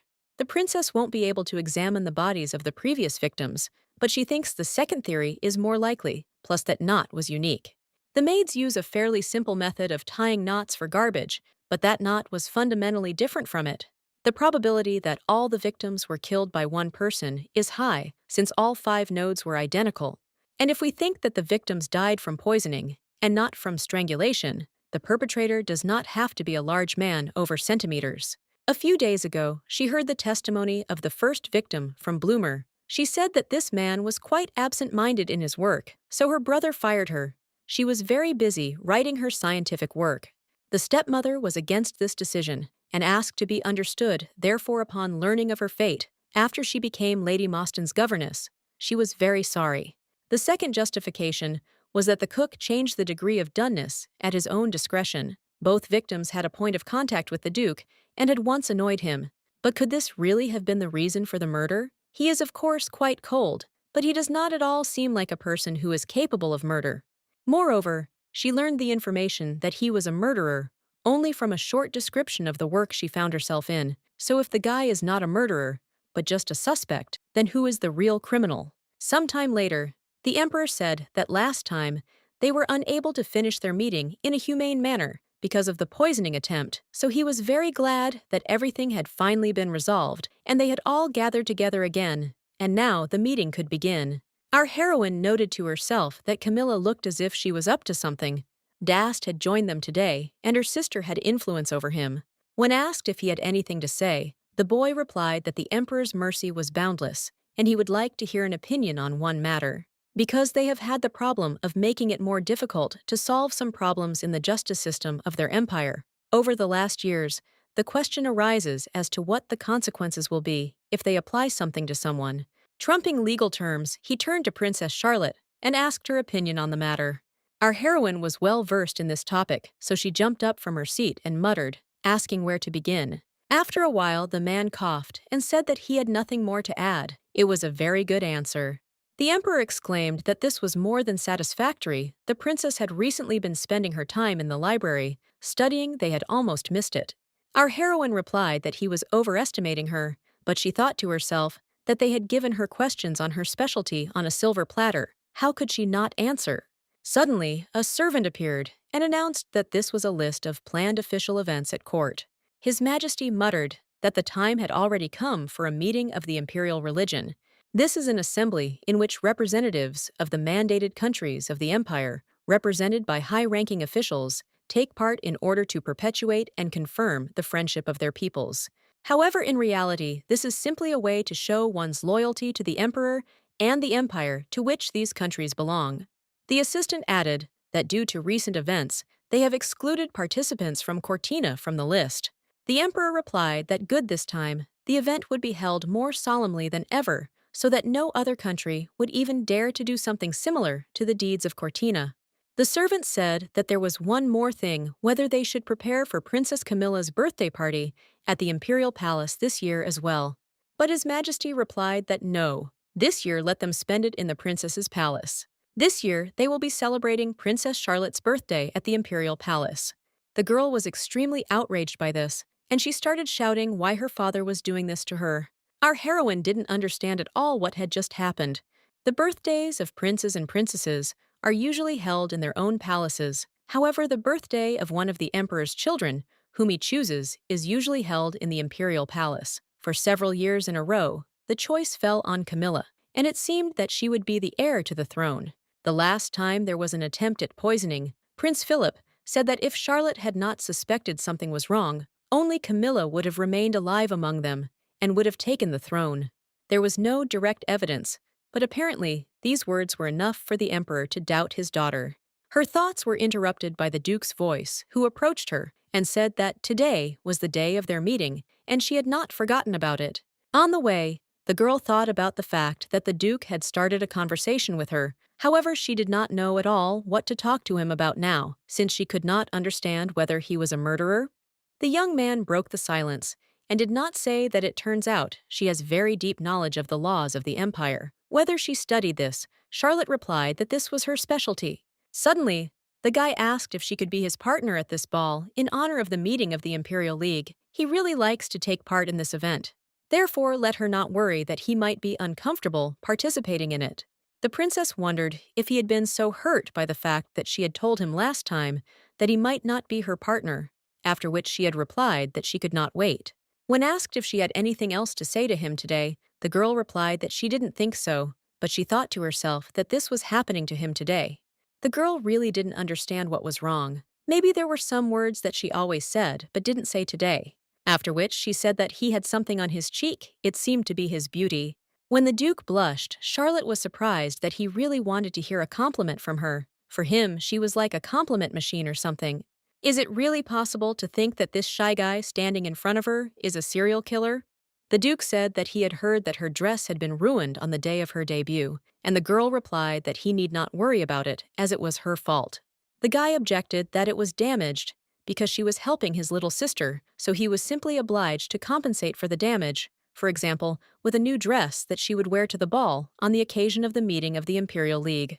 Our heroine replied that it wasn't worth it. They started giving her a bigger budget, and besides, she still had the dress she bought for her debut. The guy objected that high-ranking officials would be present at the league, so she had to wear her best dress. When the girl asked if he meant that her dress might not be the best, the young man replied that he did not mean that, but simply thought that it would be nice if they bought her dresses in the best boutique in the empire. He made a huge mistake and cannot live peacefully. When he owes someone, Charlotte noted that he has to see many people since he holds an important position, so most likely he would like to have a partner without flaws next to him. However, it is very difficult to book a visit to that boutique unless you are a VIP client, after which she replied that she would go there with him, but she would be the one paying. The young man replied that since this was her wish, he agreed. The princess stated that she knew it. He just wanted to pick out clothes for her so that they would match him. After some time, the maid exclaimed that she heard that she had made a reservation at the best boutique if her place at the meeting was determined precisely, and her birthday would also be held at the Imperial Palace. Her situation would change for the better. Finally, she will be able to wipe her nose with that maid from Princess Camilla's palace. She heard out of the corner of her ear that apparently she failed to book an appointment at the boutique, so I bet she threw a tantrum. Suddenly, a voice was heard asking whether aristocrats always bought new clothes for every event. Hadson asked him to keep his useless remarks to himself, since the princess was there, but she added that she herself considered it excessive. She has so much to study before this huge event, and now she will have to spend at least a day choosing a dress. The maid reminded her that she must maintain her dignity, and the girl exclaimed, "What difference does it make? There is no one else but them." But then she turned her attention to John, who coughed and said that it was time for him to go and do the things she had given him, so he would come tomorrow when she had time. A little later, the guy said that it turns out that the last place where the Marquis was seen before his death was the debut ball. The princess said that she also ran into him that day, but it can't be said that it was a pleasant meeting. It is said that a conflict broke out between him and Duke Adler that day. Whether she knew about this, our heroine answered that no, she did not know what happened after the Marquis took the Duke away with him. Lazio continued that no one saw the Marquis after that day, and as she herself knows, he was soon found dead. When asked why the nobleman was on that street, the assistant replied that it seemed he had gone there to meet one of the human traders who were based in that area. His hands were not clean despite the fact that he hit the jackpot and became a commander after joining the Imperial Army. The guy was a real villain to the people of Cortina, thanks to his terrible attitude towards them. Recently, rumors have been circulating that the Empire has begun selling captured children who were orphaned after the war. Our heroine was indignant. Couldn't the Empire do anything about this? The young man replied that of course it was prohibited by law, but one could not accuse a nobleman of such an act without compelling evidence. Imperial law is cruel to commoners, after which he asked if she had managed to examine the body in the morgue that time. Charlotte was about to tell what she had learned, but then she stopped and said that she had simply looked around the morgue. She knew that seeing the corpse would be too scary. I noted to myself that there was no need to reveal all my cards to him at the moment. His criminal record stated that John served in the army as an investigator and investigated the atrocities of the Marquis of Brege against the people of Cortina and reported them to his superior. However, the junior lieutenant ordered the case to be closed and forgotten. Watson began to speak out against it, so he pointed a gun at him. Seeing the threat, he decided to disarm the junior lieutenant, which ultimately ended in a trial with charges of assault on his superiors. The Marquis was the very man who had perjured himself at his trial, so Watson might well have held a grudge against him. The young man can certainly be considered a suspect. No one can be trusted now. After some time, our heroine arrived at the boutique, and the owner said that it was a great honor for her. Duke Adler ordered that she be served with special attention, so let her show off her best dresses.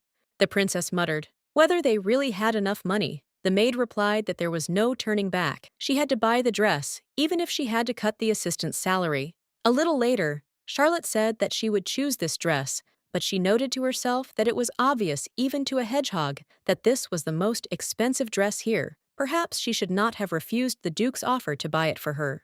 But when I took the receipt in my hands, I was very surprised. The dress they bought last time cost twice as much.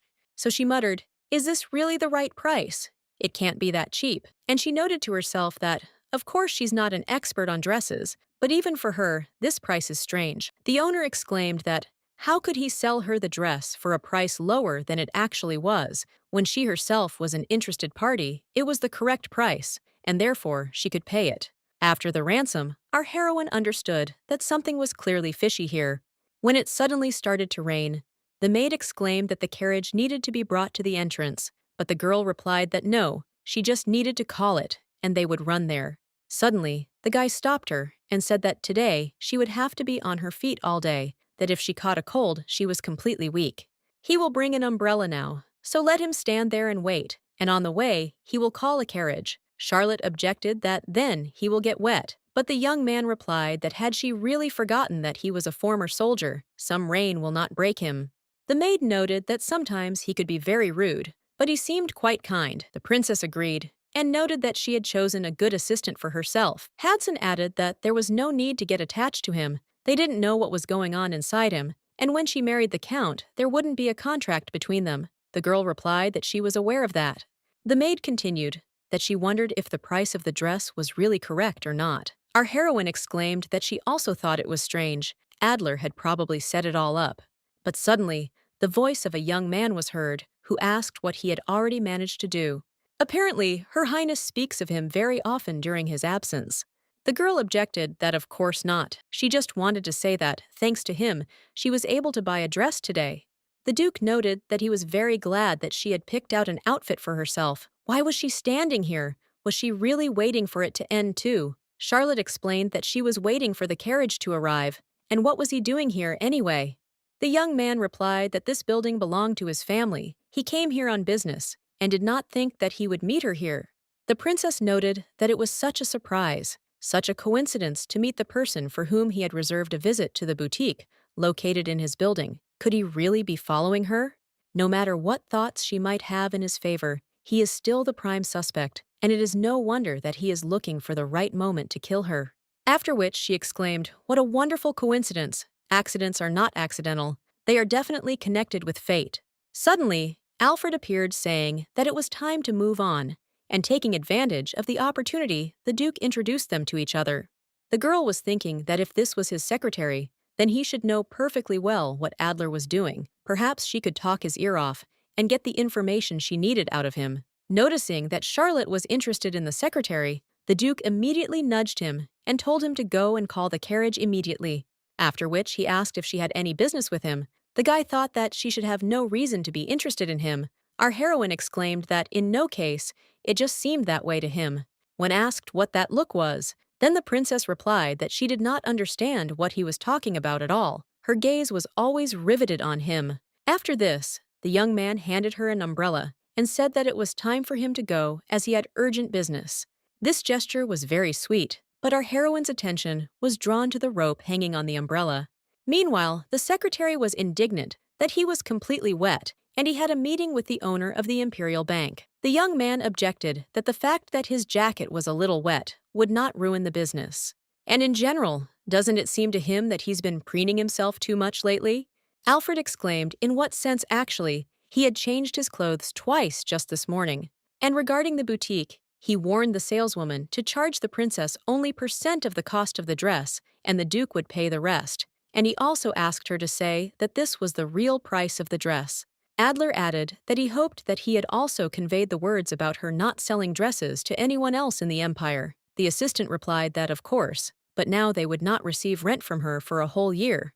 The young man thought to himself that the most important thing was that the princess believed that she had paid for the dress herself. The girl said that this was a wonderful coincidence, that accidents are not accidental, they are definitely connected with fate. And now, only Princess Charlotte will be wearing a dress from the best boutique of the empire at the ball.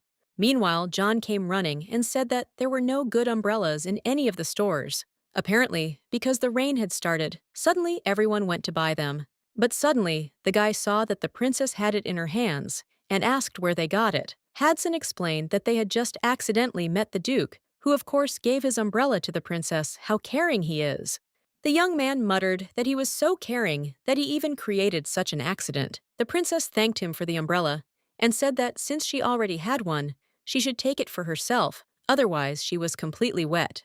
The young man objected, asking why he needed it now, since he was already soaking wet, and let him give it to him so that he can hold it when he leads her to the carriage. A few days later, it finally happened. Our heroine managed to catch a cold in the summer. A weak body is one problem, but apparently that rope was too much of a shock for her. However, it is unlikely that the Count himself tied this umbrella with that rope. And then our heroine realized why she suddenly started looking for excuses for the young man. Did she really want his innocence inside? He has shown her his humanity several times, but that doesn't change the fact that he is now the prime suspect. The maid exclaimed that Her Highness had a very high temperature. Something had to be done. The girl asked if she had sent a message about the cancellation of the tea party at the Duke's younger sister's. The assistant replied that of course she should not worry about it. Suddenly, another maid announced that guests had come to see the princess. Hadson replied that Her Highness had cancelled all her plans. Who was it now she would send them back? But suddenly, the second housekeeper announced that it was Count Adler. Charlotte exclaimed that it couldn't be. She hadn't even told anyone that she was ill. After some time, a young man appeared in the bedroom and greeted the princess, after which he noticed how she looked and froze with his mouth open. Not paying attention to this, the girl asked for forgiveness for meeting him in such a shabby state. The young man said that she had nothing to apologize for. On the contrary, he should apologize for his rudeness in entering the chambers of a noble lady without an invitation.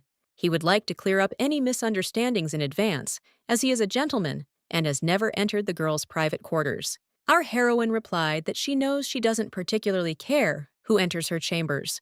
The young man felt as if he had been struck by electricity, and he muttered that someone else had really come in here. But Charlotte didn't hear this, and said that today wasn't even the day of their date, which is what brought him to her. Then she coughed and added that it was just a cold that would soon pass. So did he come to her to say something? Suddenly, the Duke announced that he had come for the umbrella he had lent her last time. To the surprised question of whether he had really come here just for this, the guy replied that this umbrella was very dear to him. The girl realized that this was just an excuse. Did he really want to say that he really came here for some umbrella? Judging by the way he had been looking around the room all this time, he came here to inquire about the princess. Criminals always choose the place for the murder in advance. After which she said that the umbrella was there, she should have returned it herself, but since it was here, then let him take it. Suddenly, Adler asked why she hadn't written to him lately. The princess replied that he had planned the dates of their meetings, so she thought that he would get tired of constantly receiving letters from her. But the Duke replied that he would not get tired of them. Moreover, he was waiting for them. If she had let him know about her illness in advance, by letter, such a curious situation would not have arisen. Our heroine muttered that she understood and would let him know next time, but she noted to herself that he had shifted all the blame onto her. After which she started coughing heavily and said not to come close, otherwise he could get infected. But the Duke approached her and said that one could not become infected by simply standing nearby, only through closer contact, for example, such that she would not care that he was in the room. After which he removed a piece of paper from her hair and said that a napkin was stuck to it. The girl didn't understand what kind of look it was. Was there really malice in the eyes? This was the princess's palace, which meant there were many witnesses. He wouldn't kill her now.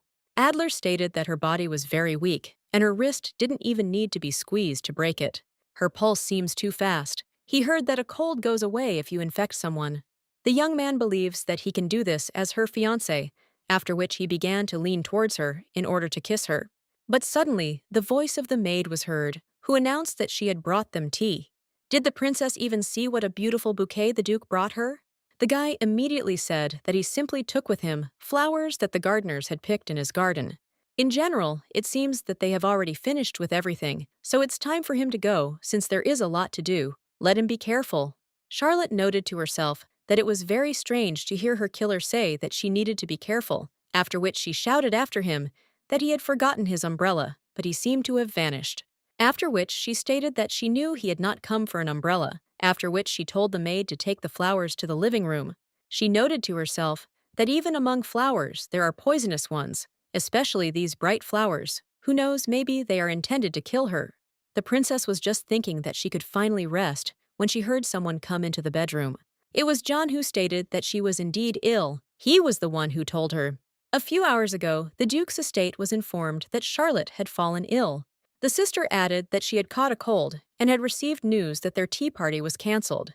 The young man did not raise the question of why she told Bloomer the whole truth, but did not convey any news to him, but said that she had fallen in love.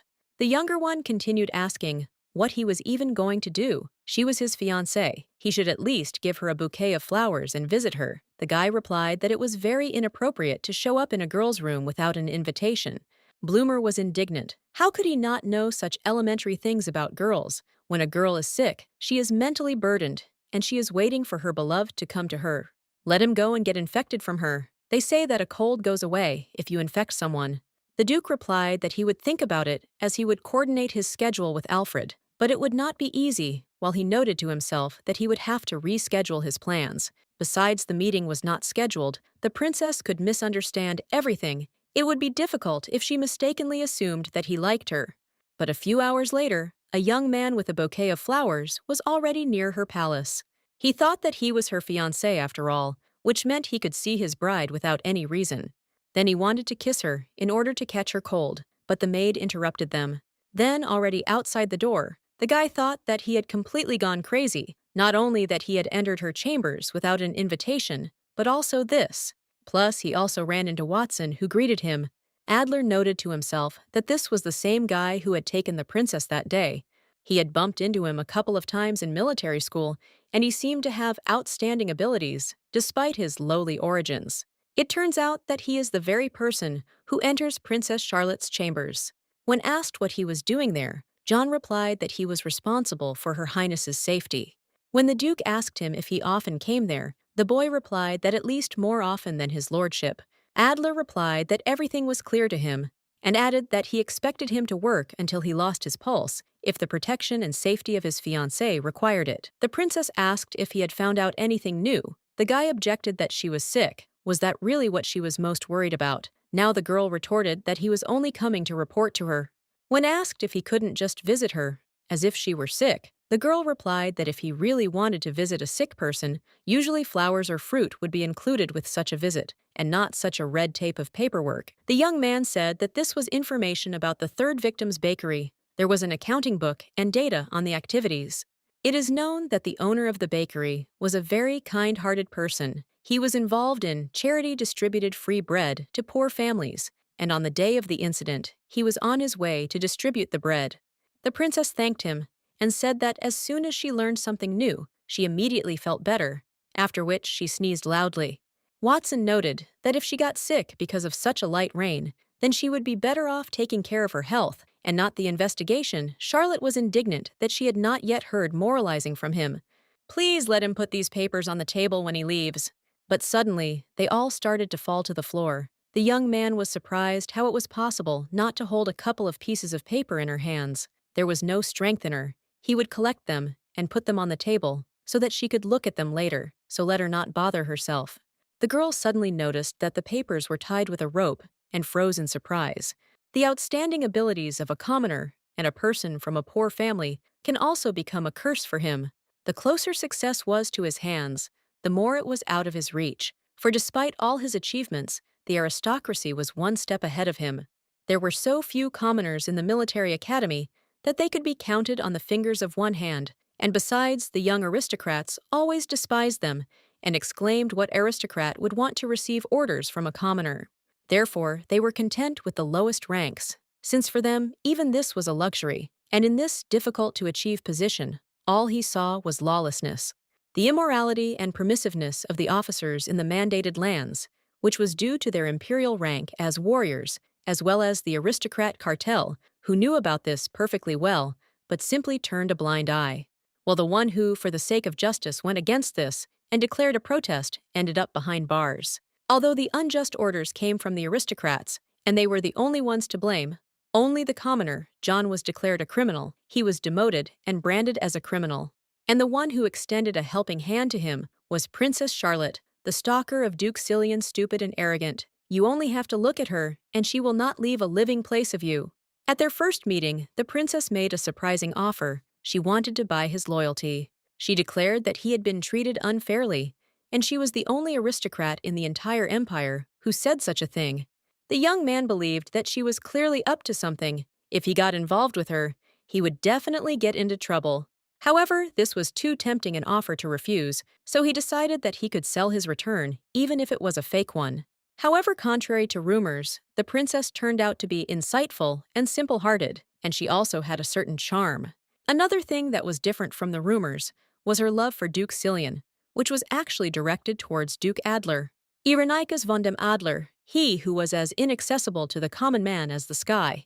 It seems that on that day at Lady Mostyn's ball, Adler treated her as coldly as Cillian, since the appearance in which she appeared at the ball was rather devastated. And yet he told her that the dress she tried on in the store suited her much better. With these words, he wanted to say that the princess should not be offended by cold and callous men who are not even suitable for her. Seeing Her Highness's frightened look, the guy asked what had happened and if everything was okay with her. The princess muttered that the knot tied on the papers was rather unusual. The guy replied that yes, you don't often see it in the empire. Such knots are usually tied in Courtine. He is very reliable. That is why he took root in the army. He got used to using this method back in the academy after training there. It becomes a matter of habit. Did he really surprise her that much? The princess replied that it simply resembled the one used by the criminal on his victims. The young man was indignant, wondering if she wanted to say that she now suspected him of involvement in the murders. How could she, when he was working so hard to solve these crimes? Charlotte muttered that she had only thought about the possibility for a second, but she noted to herself that if she thought about it, he couldn't be the killer. Firstly, at the time the first victims appeared, he was exiled to Courtine. The young man was not reassured that in such a case, absolutely all the students of the academy could be suspected, plus the Duke's umbrella was tied with exactly the same knot. How polite he is, because people who have not been trained at the academy will not be able to untie him. Then it dawned on him that up until that very moment, her main suspect had been Duke Adler. Did she start to suspect him after the engagement? And has she really just been watching him all this time?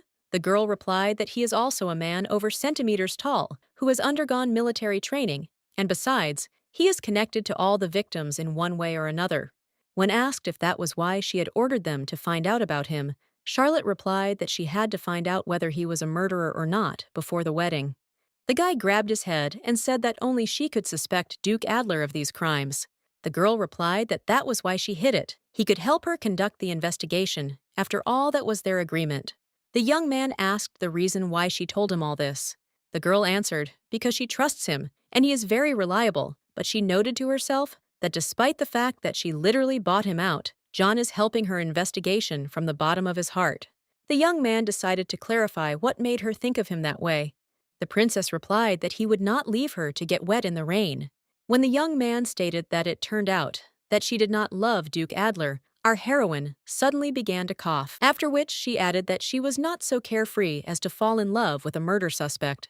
Watson replied that, okay, in any case, all that was required of him was help in finding the real serial killer, and if it turned out to be Adler, then it needed to be found out before the wedding. Since she bought him for a considerable price, he must repay her accordingly and help her to the point of exhaustion. When the girl said that there was no need to overdo it for her, the young man retorted that if anyone should work to the point of exhaustion, it certainly wouldn't be her. He was stronger and more resilient, so he would recover faster. Our heroine thought to herself that perhaps she had relaxed too much, but she began to feel very sleepy. Therefore, she said that it was better for her to rest, so that the strong and resilient John could go already. The young man covered her and replied that, well, let her recover, and he would do the hard work. A few days later, the princess read information about the third victim from the bakery. This bakery was popular among the common people and had very tasty bread. The owner helped the poor and was very kind.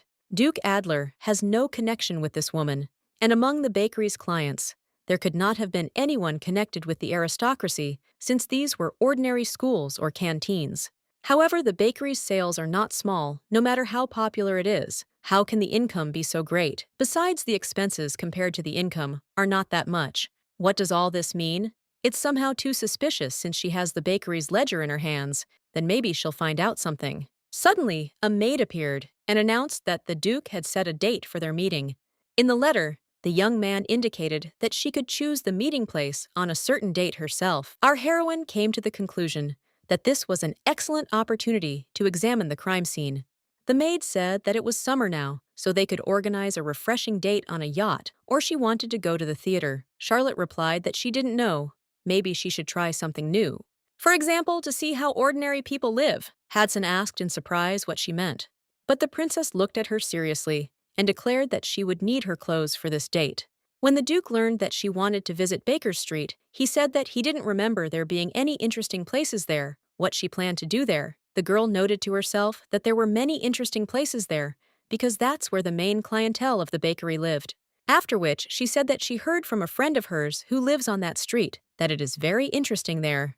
After Adler asked in surprise that she really had friends among the common people, the girl realized that Hudson had meant it and noted to herself that she had no friends at all, even among the aristocrats. The young man asked if she was on such warm and friendly terms with her maid, so she was also friends with her guard, but the princess replied that she was only friends with her maid.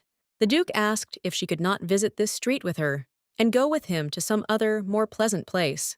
Our heroine exclaimed, "What's the problem she wants to go with him?"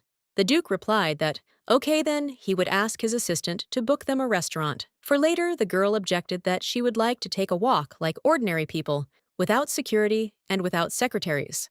When they entered the store, the man immediately stated that they had clearly gone to the wrong door, but Charlotte exclaimed that no, they had come to the right place and wanted to buy him something less attention-grabbing. The guy asked if he really needed to buy different clothes, and the princess replied that of course, His Highness was now too dazzlingly brilliant, so he would definitely stand out on the street. The seller immediately offered them several options of nondescript clothing. The young man muttered that it was the first time he was wearing government uniform. When he went to change, the salesperson's exclamations about his firm chest and beautiful snow-white skin could be heard from the fitting room.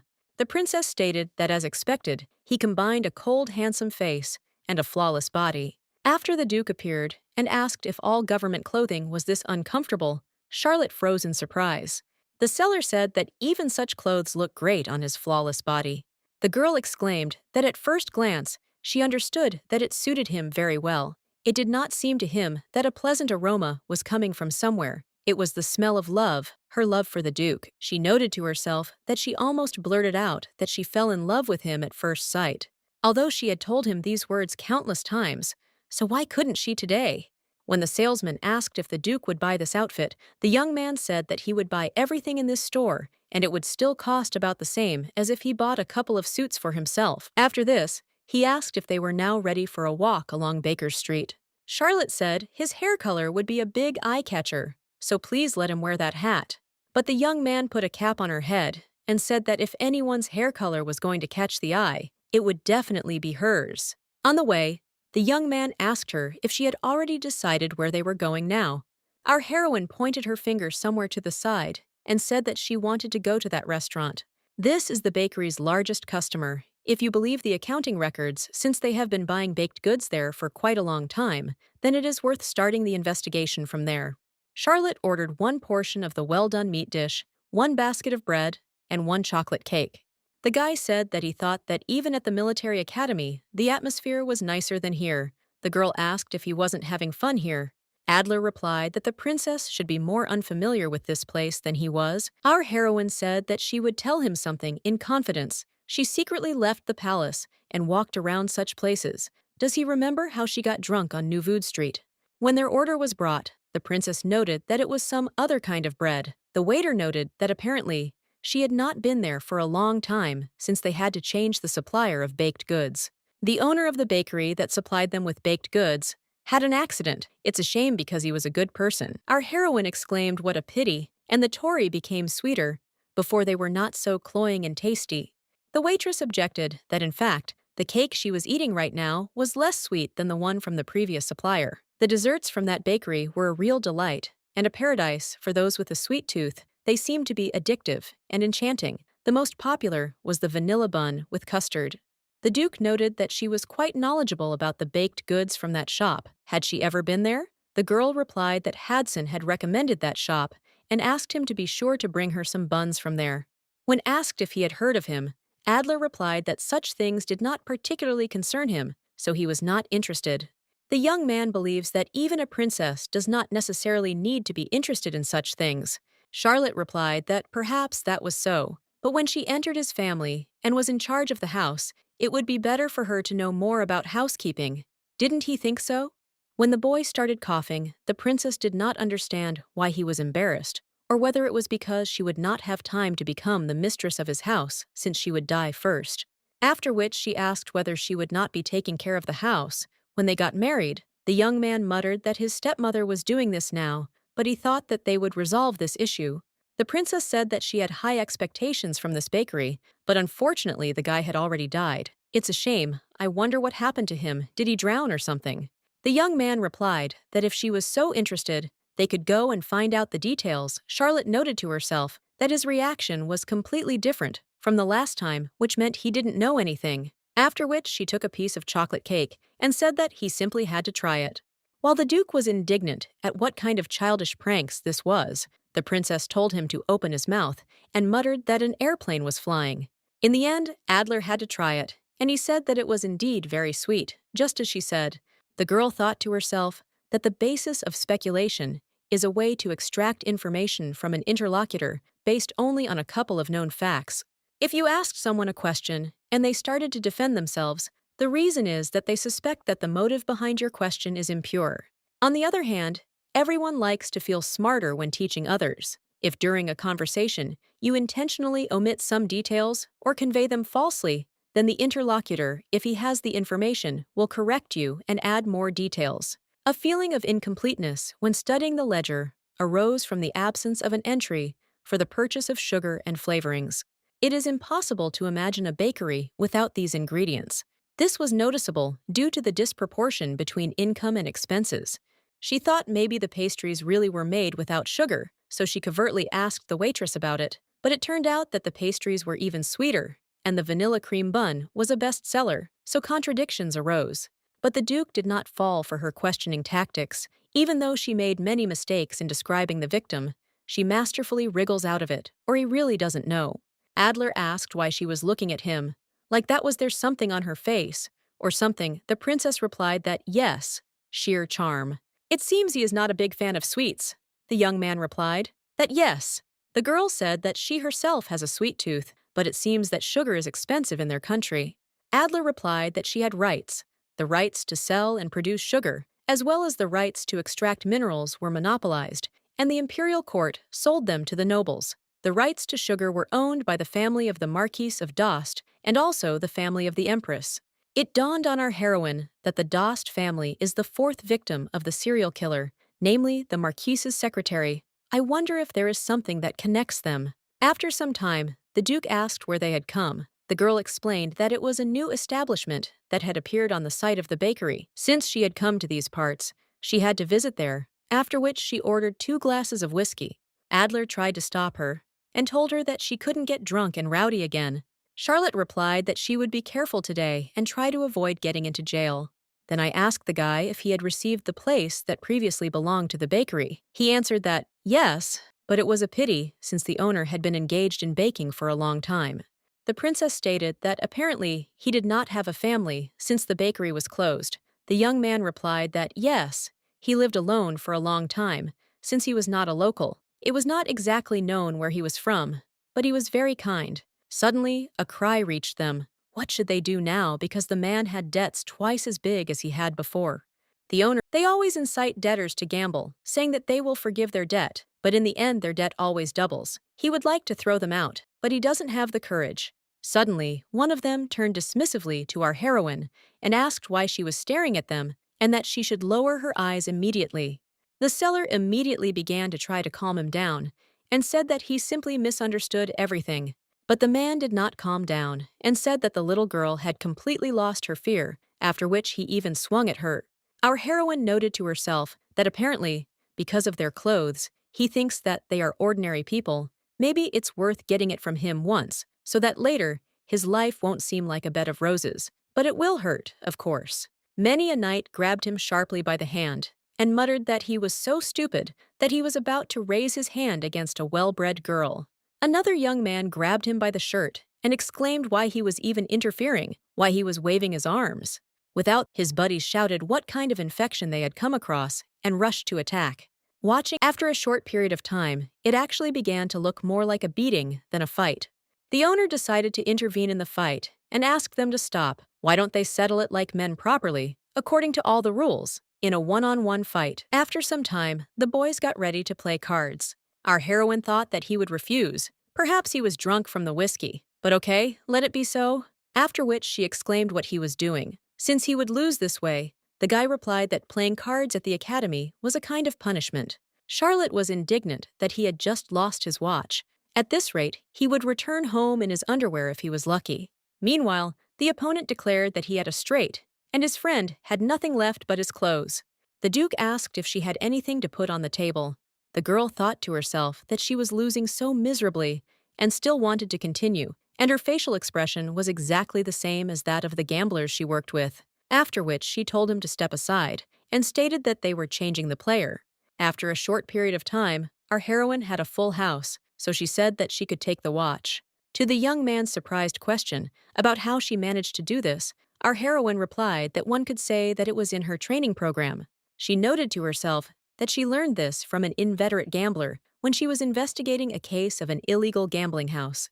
In order to avoid raising suspicion in a gambling house, it is not enough to simply be elusive and secretive. You need to infiltrate their company and investigate the matter from the inside. After which she stated that she wanted to put all her earnings on this game. If they didn't want to, then she wouldn't force them. But the guys replied that they would make a double bet. Our heroine replied that, if so, why don't they put that contract in place too? The man replied that he agreed he would bet everything and free him from debt if she won, but she understood what would happen if she lost. She would have to pay with her body if she could not pay for everything.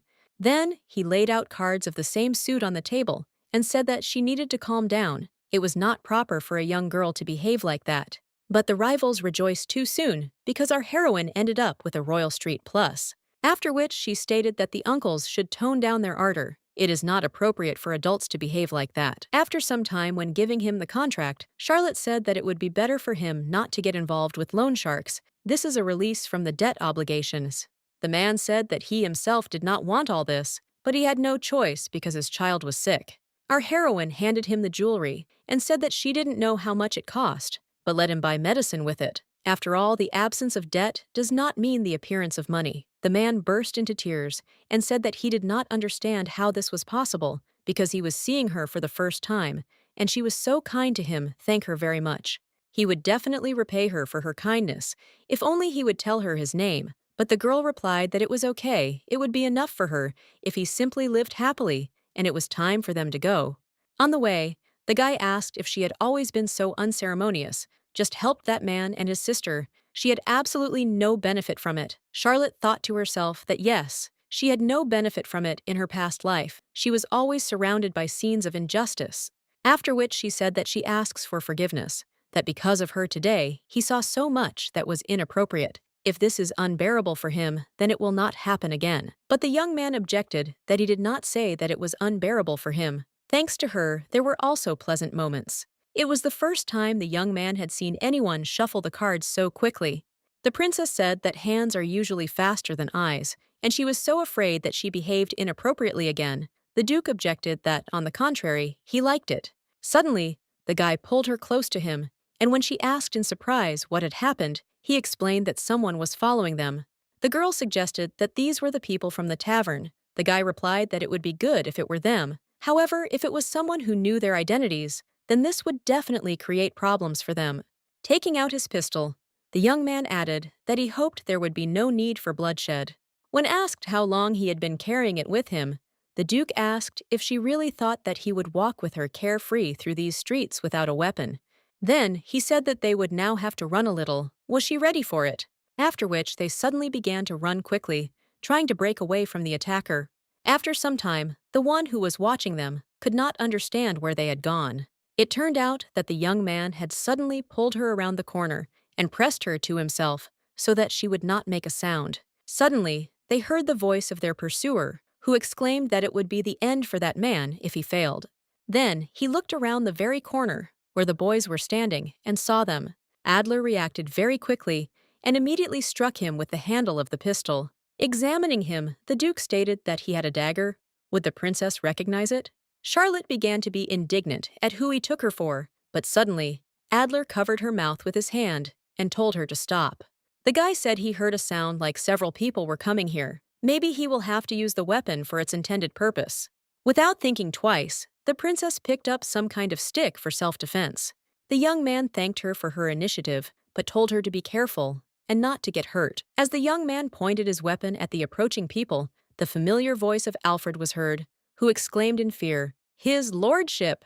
"What's going on anyway?" the owner himself asked to follow them. And they disappeared so suddenly into the depths of the street that they did not have time to come to their senses. The Duke explained that there was a tail behind them. "It is unclear whether it was a killer or not. We need to take him with us and interrogate him." The princess asked if he had really asked Alfred to follow them. The guy replied that he had, and she had no awareness of her position and title at all. Our heroine dejectedly replied that she really hadn't even thought about it.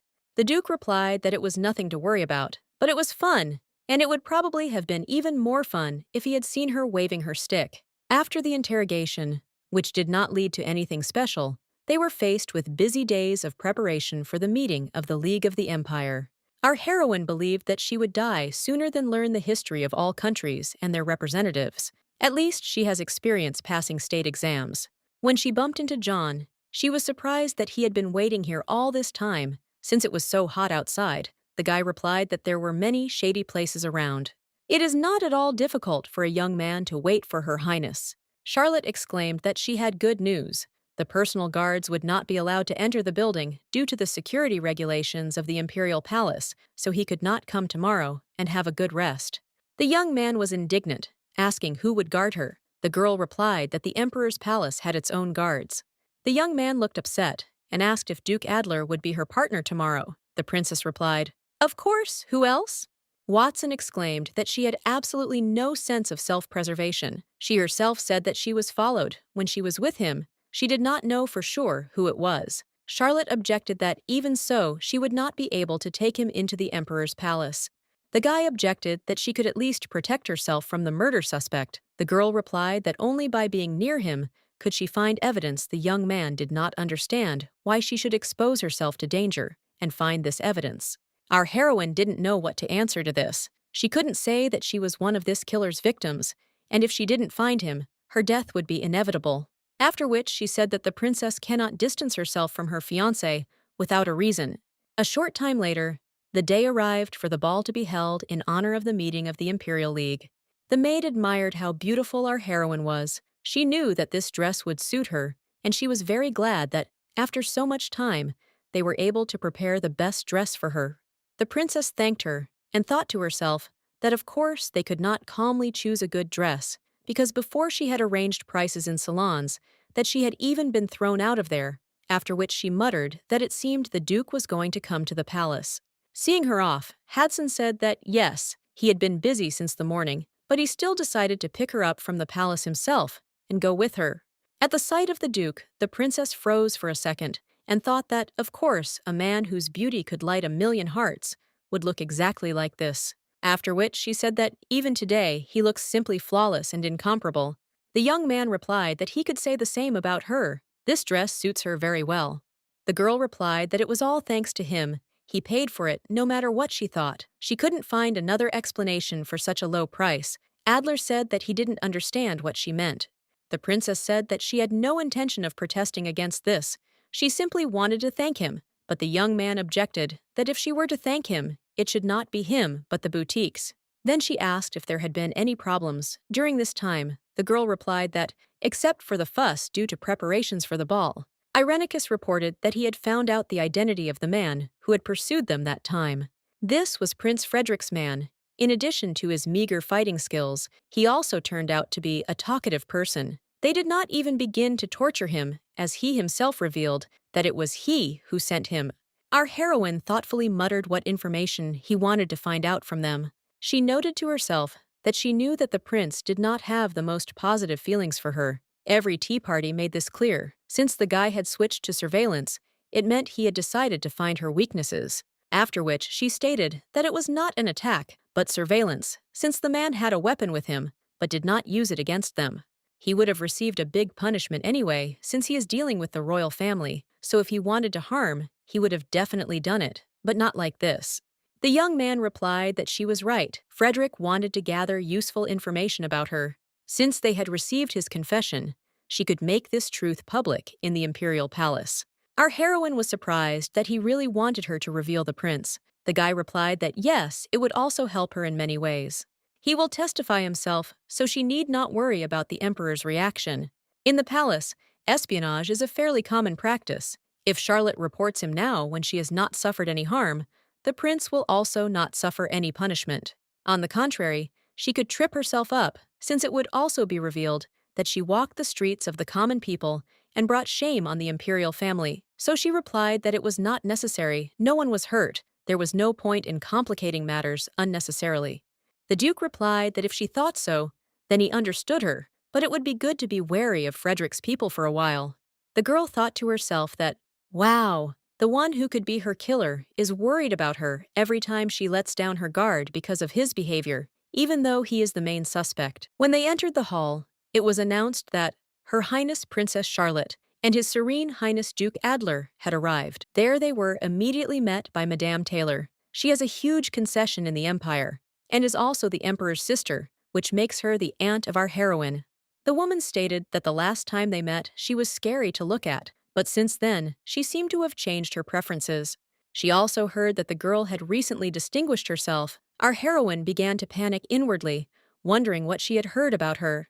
But suddenly, the woman added that the entire palace was now in her debt because she had saved the lives of everyone, including His Majesty. Moreover, she heard that it was Charlotte who proposed the idea of solving the problem of abundant wheat harvests by making alcohol. The Duke replied that she was right. It was an idea suggested by Her Highness the Princess. Taylor reported that in fact it was profitable, and as far as they know, she also owns an alcohol business. The woman invites them to her tea party, so she waits, of course.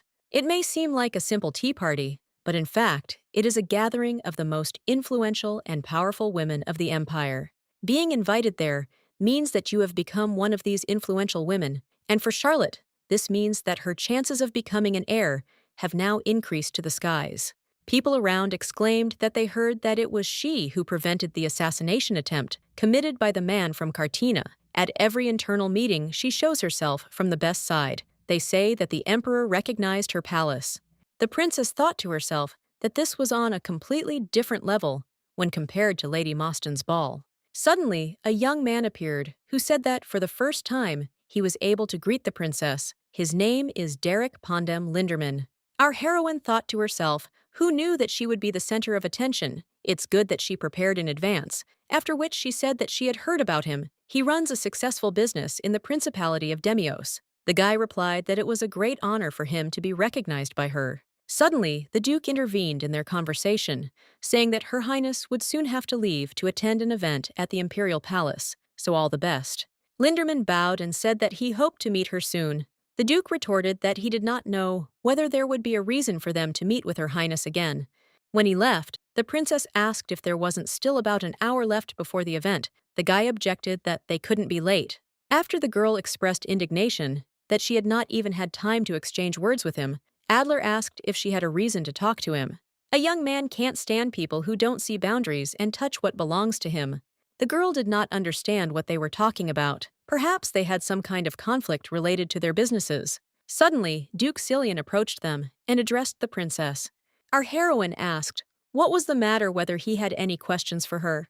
The guy replied that at their last meeting, she pointed out to him that he was treating her disrespectfully, so today he decided to say hello first. Our heroine was surprised that it turns out he knows how to listen to the words of other people. Suddenly, Cillian asked whether Duke Adler should not take part in the meeting of the Imperial League. As far as he knows, the success of the event depends on how well the meeting goes, so he thinks it would be better for him to leave first and start preparing. The Duke thanked him for his concern and said that he would leave for the meeting as soon as he had escorted Her Highness to the audience hall. Cillian asked to provide this to him because he was also invited to the event in the Emperor's audience hall. Then they began to argue loudly, and Adler told him that she was very grateful, but there was no need for it. The young man retorted that he did not remember asking him for permission. The young man replied that if this was not so, then he was going beyond all bounds. The guy exclaimed that it was very interesting how he turned everything upside down. It was quite difficult to control oneself after such statements. Charlotte didn't understand why she hadn't been included in the conversation, yet if she was the center of the discussion, they themselves are asking for gossip around themselves, openly conflicting with each other like this. And most importantly, in the end, she will turn out to be the villain who quarreled two eligible bachelors, after which she asked if she could decide for herself who would accompany her. Cillian replied that of course they would listen to her opinion, although he thought the decision would be obvious. The princess replied that if he showed them the way, Duke Adler would have enough time to see her off, so she asked him to go about his business and leave them to theirs. After which, the young men turned around and left, leaving Cillian alone in bewilderment. On the way, our heroine said that she had already told him that all this was in the past, and she had forgotten that man. The Duke asked if it was all because of his dazzling beauty. Charlotte was indignant that he really remembered all her words down to the last letter. The young man asked again why he couldn't remember them. Light hair shining like sunlight on a wheat field. Deep, clear eyes, the color of a serene lake, smooth porcelain skin. The girl immediately covered his mouth with her hand and exclaimed, "Isn't he ashamed to say such things with his own lips?" The Duke kissed her hand and said that she had forgotten about that man. Because of his beauty, he should make even more efforts to ensure that she never remembers that man again. He will pick her up when the event is over, so there is no need to think about leaving with another man like last time. The Imperial Palace celebration is an event where representatives of each country greet members of the imperial family. To be more precise, the place where people swear allegiance to the emperor in a peculiar way is this audience hall in the Imperial Palace. There are those who arrived early. Camilla is still sulking over a missed reservation at the boutique. Why is she even competing with her so much? She had just begun to earn respect from people, and during this time, her sister had managed to acquire a good status in society. So why shouldn't she measure her strength with other, more competitive imperial offspring? It was then announced that the event would soon begin, and that everyone present needed to line up in their places. Seeing Cillian not far from her, the princess thought that they should have stood opposite each other. The arrival of His Majesty, the Emperor, and Her Majesty the Empress was then announced. Charlotte saw the Empress for the first time. She wields enormous power in the Empire, and it is no wonder that her children, Camilla and Frederick, are the main contenders for the place of heir. You suddenly hissed at the woman that she was just like her low-born mother, that she couldn't tell the difference between heaven and earth, and that she wandered along the dirty roads like a yard dog. The princess noted to herself that this meant she knew that the girl had been wandering along the dirty roads, of course referring to that very same foray into Baker Street, which meant that the woman was in league with her son. The truth about which of her children the Empress preferred remained under a veil of secrecy, but now it has become clear that she has bet on Frederick. The reason why Camilla was actually not in a good mood became clear in any case. Charlotte was in the plus, after which she bowed and greeted Her Highness, thinking to herself that she would not fall for the Empress's tricks. Finally, the event began, and the line of ambassadors, both hands filled with gifts and offerings, seemed endless. Suddenly, Frederick asked for a moment of attention and asked to be allowed to introduce them to a sugar supplier from the Principality of Demias. "This is Charles Ogaton, owner of the largest cane farm in the Principality. He is a loyal subject of their empire." The emperor exclaimed that, of course, loyalty is important, especially when it comes to the supply of such an important product as sugar. The prince added that he was proposing his candidacy for the further distribution of sugar throughout all the allied countries, having secured the help of Her Majesty the Empress and the family of the Marquis of Dosti. The women laughed and said that the prince had grown very much. He had personally visited the lands of Demias, which were known for their severity, and had proposed this deal. The income of the imperial family from this union will exceed the multi-million gold revenue for many years. Our heroine noted to herself that Camilla didn't know about this either. The palace is a terrible place where even blood ties don't decide anything. But the princess had some strange feeling, it seemed to her, that something was unclean here. Thanks to her work in her past life, she never forgot a person's name and face. If she saw them even once, she could recognize them even when using disguise. She had definitely seen his face when she was studying the information about the Empire's allied states, but it was not Charles Ogeton. Do they really mean to say that he is engaged in cane farming on the Orland of Demios, the soil into which the substances of the mine flow cannot be suitable for farming? The guy said that he is presenting His Majesty with the highest grade powdered sugar. Then it dawned on her that it was the ambassador from Cortens who had come here 5 years ago, Sebastian Moran. If this powder comes into contact with fire, it will produce a huge explosion. He wants to scatter it. After which our heroine loudly shouted his real name. Charlotte turned to Cillian and said that he needed to be caught immediately because he was a terrorist. The young man realized that he had been exposed and began to scatter powder around. The princess screamed for everyone to go outside immediately because everything here could explode at any moment. The girl asked someone to stop him so that he could not start a fire. Cillian immediately twisted him, and the man was indignant that they were dirty imperial people. May they burn in hell. Then our heroine took off her hair ribbon and handed it to the young man so that he could tie his hands with it. When the girl started coughing, the guy asked if everything was okay with her. She replied that yes, it was just that some powder seemed to have gotten into her throat. Suddenly, the attacker began to roll back and forth on the floor, and Charlotte realized that this was the most terrible way to create an explosion. His clothes became electrified, which caused a fire and a powerful explosion. When the princess came to, she could not understand where she was, and her whole body ached. Not far from her lay Duke Cillian. It seems he was alive, but had simply lost consciousness. This man heated the carpet by friction, and still achieved his goal. This kind of powder reacts even to the slightest electrical voltage. If she hadn't fallen on Cillian, she would have definitely died, but it's good that he became her lifeline. Since our heroine did not understand where she was, she screamed to see if there was anyone else there. But then she thought that if there was a guy here, then someone would definitely come looking for him, but no one would definitely save her. After which she remembered the young man's words, that he would come for her as soon as the event ended. The girl was surprised that she hoped that a man who could kill would come to save her. And then she realized that there must be some path that connects this place with the exit. Maybe she can get out of here if she goes towards the wind. After which she confidently grabbed the young man by the legs and began to drag him along with her. After a short period of time, she just wanted to leave him there. He is very heavy, it would be much easier for her to move alone, and she does not have any positive emotions towards him.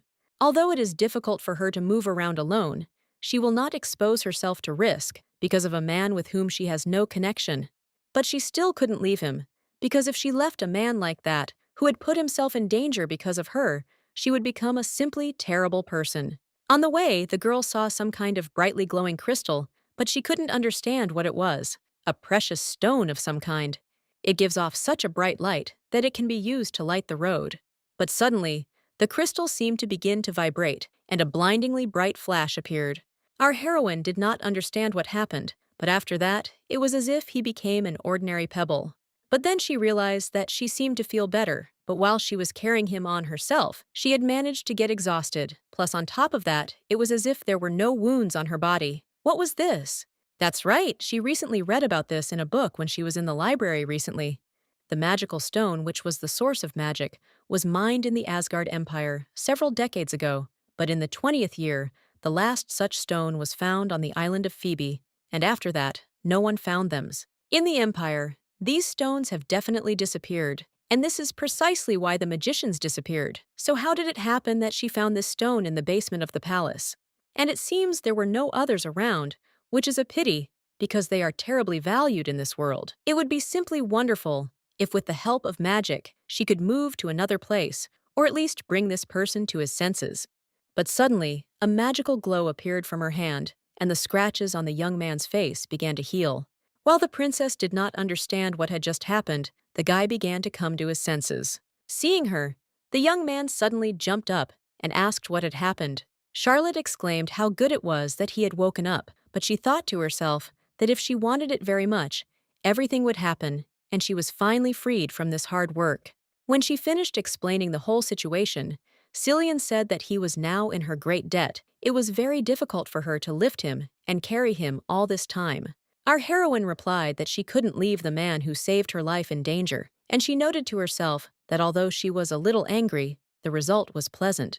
After which, she stated that now was not the time to give up. The wind was blowing from that direction, so they needed to continue moving there. So the Duke asked to be allowed to accompany her, but suddenly he tripped and began to fall, to which the princess said that it would be best if everyone took care of themselves. On the way, the young man decided to break the awkward silence and said that he did not know that there were such tunnels under the palace. They did not seem to be the result of natural phenomena.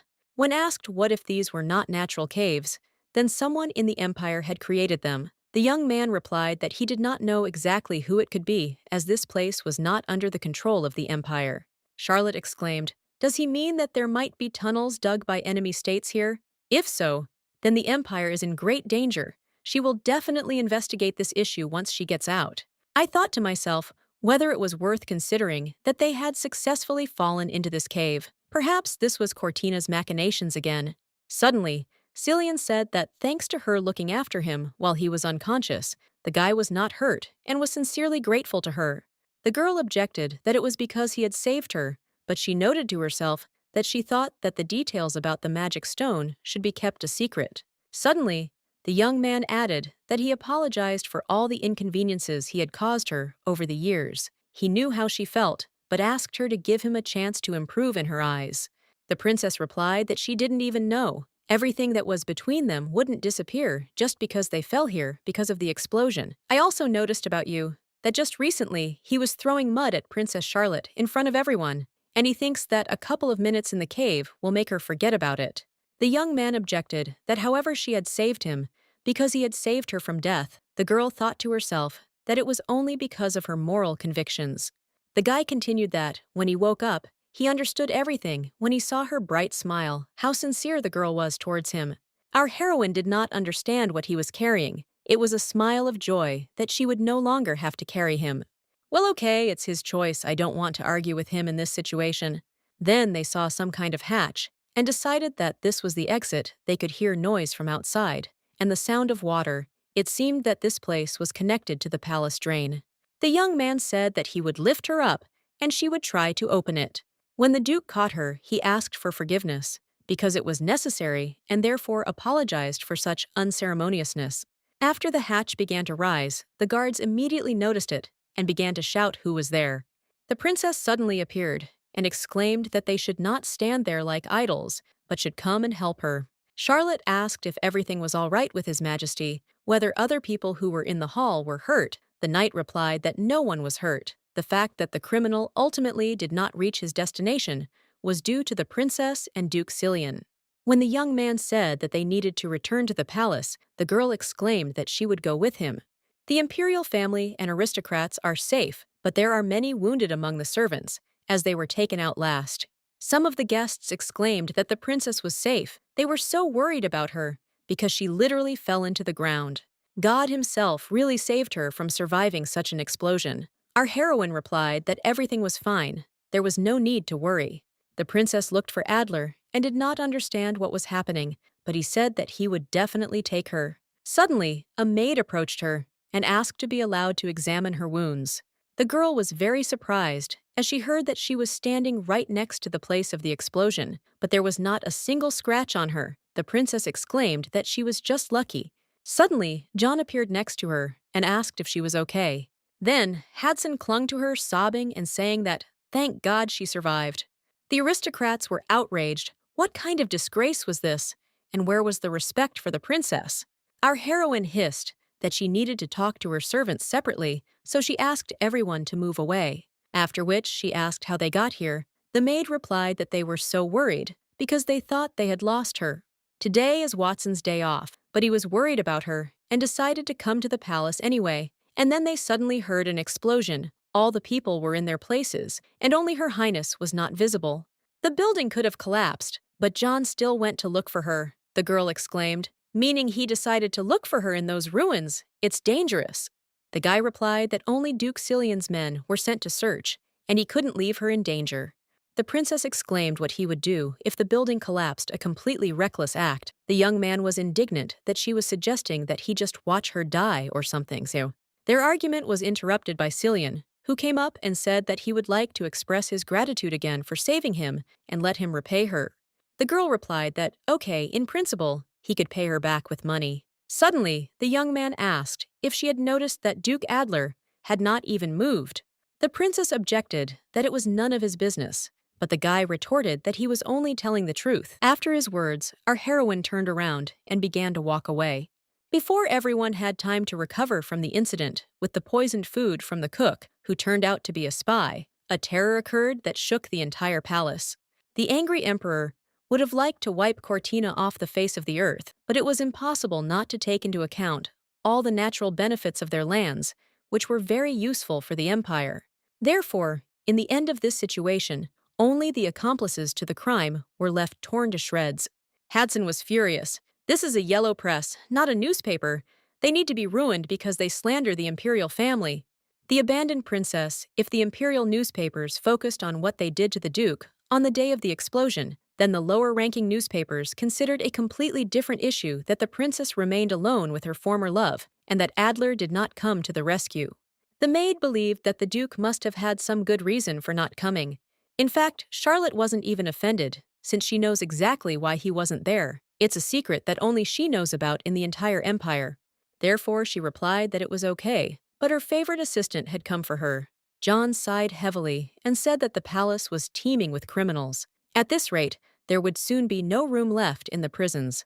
Another bloody mess. It seems that Duke Adler is now at the front. The princess immediately asked what this meant. The young man replied that his lordship is now looking for anyone who could be involved in yesterday's event. They say he seized each of the lands of Demios, and Direk Linderman is also among them. After which he asked her if she thought the duke was overreacting. The princess did not understand what he was talking about.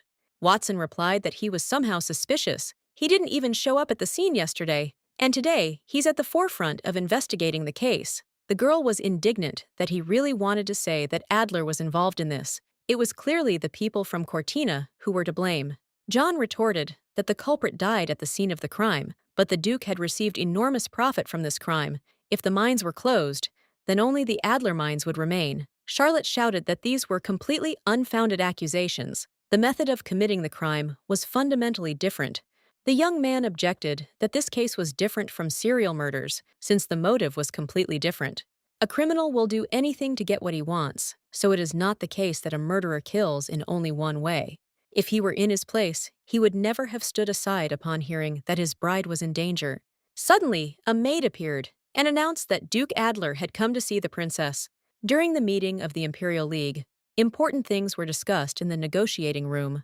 It said that recently the threats to the empire have been growing with increasing force, and now everyone must be extremely careful. The young man thought that lately there had been a proliferation of all sorts of aristocrats who were always looking askance at the princess. Direk Linderman, who dared to touch Charlotte's hand with his lips. And this Duke Cillian, even just thinking about them is disgusting.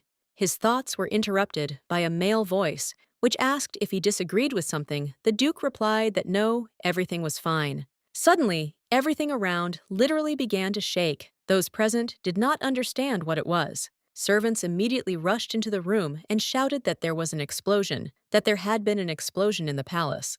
The young man immediately rushed there since the princess was there. But there was a strong smell of blood around, so he couldn't get any closer. Alfred immediately ran up to him and said that he heard that Charlotte had fallen into the ground along with Duke Cillian. The young man was already feeling bad, and the information he heard made him feel completely sick. After which, the young man began to lose consciousness and was only able to weakly cry out the princess's name. His bride ended up underground due to an explosion, and with her former love at that not running to the palace after such news meant one of two things. Either he doesn't love her or he's a complete fool. When the boy came to, he was told that the princess was fine, she was safe, and was able to get out with Duke Cillian. The young man breathed a sigh of relief and said that they would go to the palace immediately. Alfred objected that he had been unconscious for several days and was now extremely weak, so was it really necessary to go to the palace right now? The Duke replied that he seemed to have said more than once that there should be no questions about his orders. The terrorist attack case was progressing smoothly. The search for related persons, an apology from the League of the Empire, and the investigation of the crime scene. Well, and in the very front ranks was Irenicus. She knew that he was not particularly pitiful, even on ordinary days, but this time he was especially cruel. The Duke was passing the most terrible sentence that was possible in the Empire on everyone who was in any way connected with this matter. Even Prince Frederick, who was one of the causes of the terror, could not escape punishment. The Emperor ordered the prince's budget to be cut, and he to be closely monitored for several months. Cillian stated that if it were not for this incident, they would not have known about the tunnels under the palace, so he would stay in the capital for a while and investigate this matter. His Highness said that he had helped them a lot in this matter. The guy replied that nothing would have happened without Her Highness Princess Charlotte. She saved his life. The Emperor exclaimed that indeed, according to her words, the young man was very nimble. It would be great if they were together, but then he glanced at Adler and added that, however, it didn't matter. Cillian immediately stated that there was no need to worry. Duke Adler would not be affected at all. He was more interested in his work than in the princess, the most devoted servant of the Empire. Some time later, the maid reported that Charlotte was in the living room. Adler noted to himself that her behavior was colder than before. Perhaps the day was just not going well. Suddenly, he saw a huge sculpture and was surprised that there had never been anything so ugly in the princess's courtyard before. The maid immediately reported that this had recently arrived as a token of gratitude from Duke Cillian. This is a white swan, carved from crystal, said to be the symbol of the Duke of Cillian's family. The delivery here alone must have cost millions of gold. Adler thought to himself, what a northern country bumpkin, not a gram of intelligence. He decided to brag about his jewelry to the one who owns the mines. When he came to the princess, he immediately said that he was very glad that she was not hurt after yesterday's incident.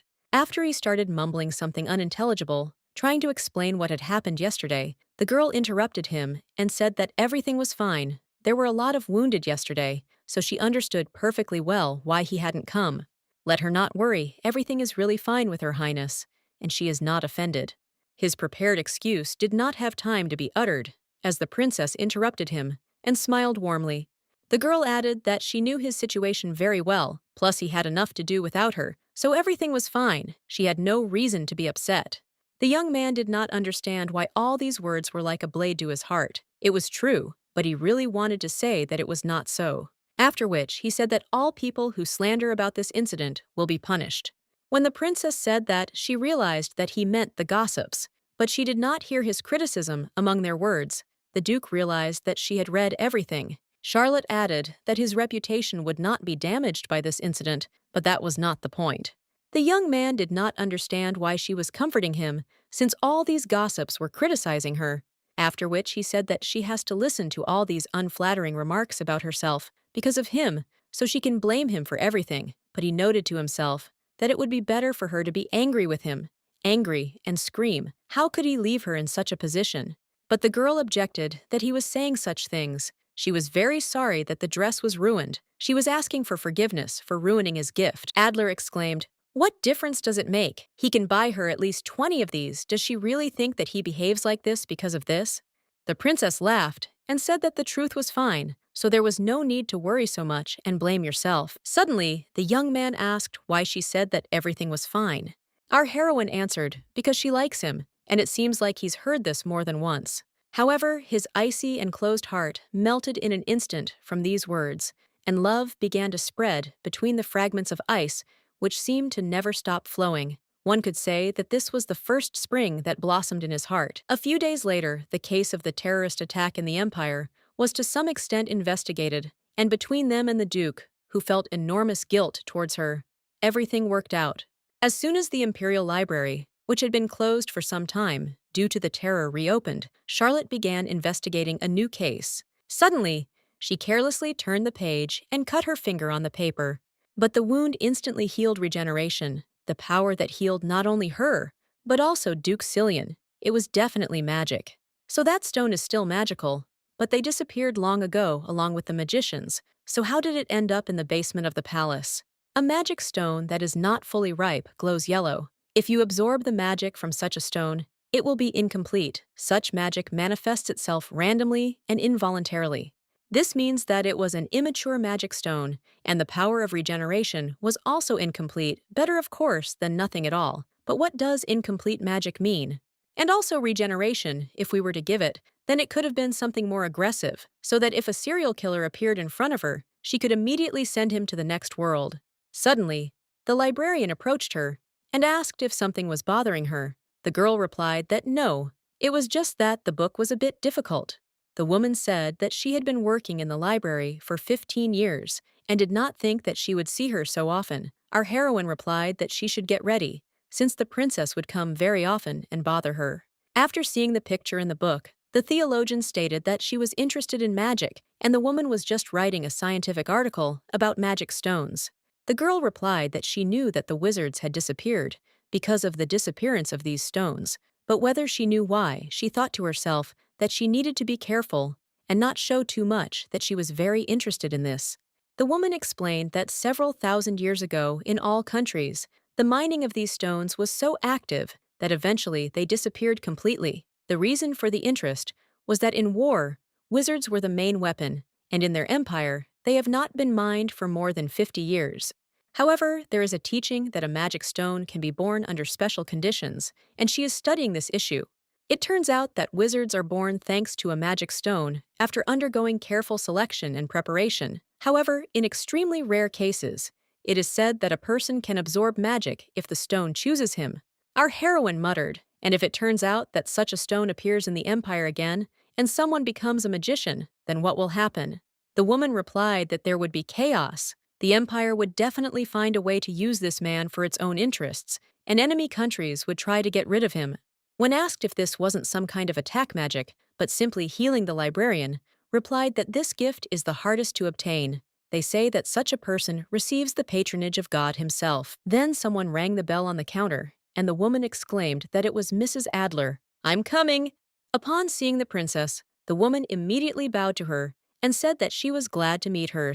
Our heroine at first wanted to call her mother, but then she thought that it would be somehow strange, because she looks at most like an older sister to her. Suddenly, the lady said that she had heard that Charlotte often went to the library. The girl replied that yes, and asked if she also went there often. The woman replied that whenever Her Majesty wanted to see her, she used this library, having received permission from her. She loved to read, and Clark selected excellent books for hers. Our heroine stated that it seemed that they were very close to Her Majesty. The woman replied that yes, and it was a great honor for her.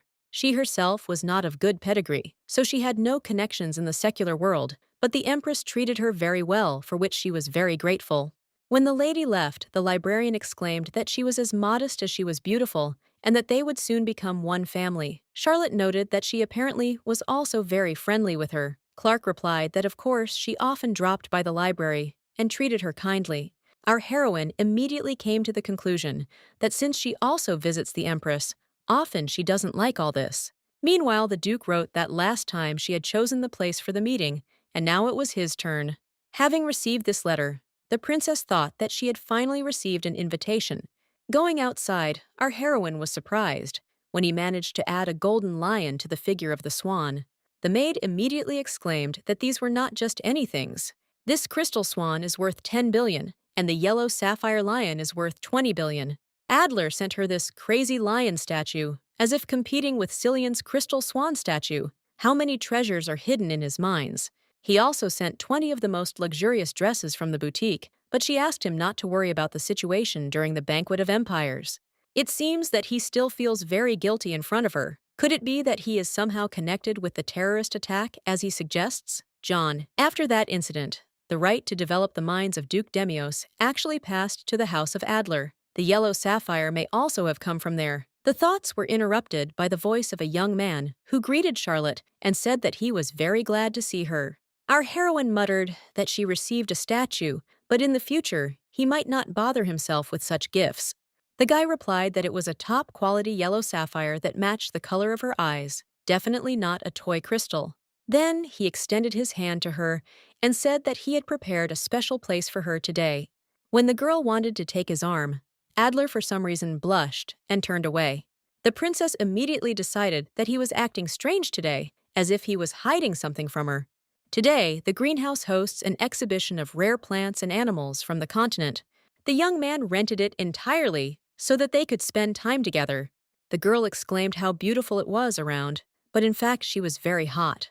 If you were going to drag her into the greenhouse, you should have at least warned her who you could even go on a date with in a stuffy glass greenhouse in the summer. After some time, she sat down and suggested that they take a rest, asking how he managed to look so fresh in this heat since she was already completely suffocating from the heat.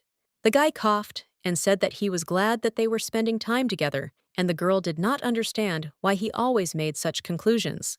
They were finally left alone, but there was absolutely no strength to investigate. Perhaps he had even brought her here on purpose. After the greenhouse, they headed to a restaurant. The Duke said that it was one of the most popular places in the empire.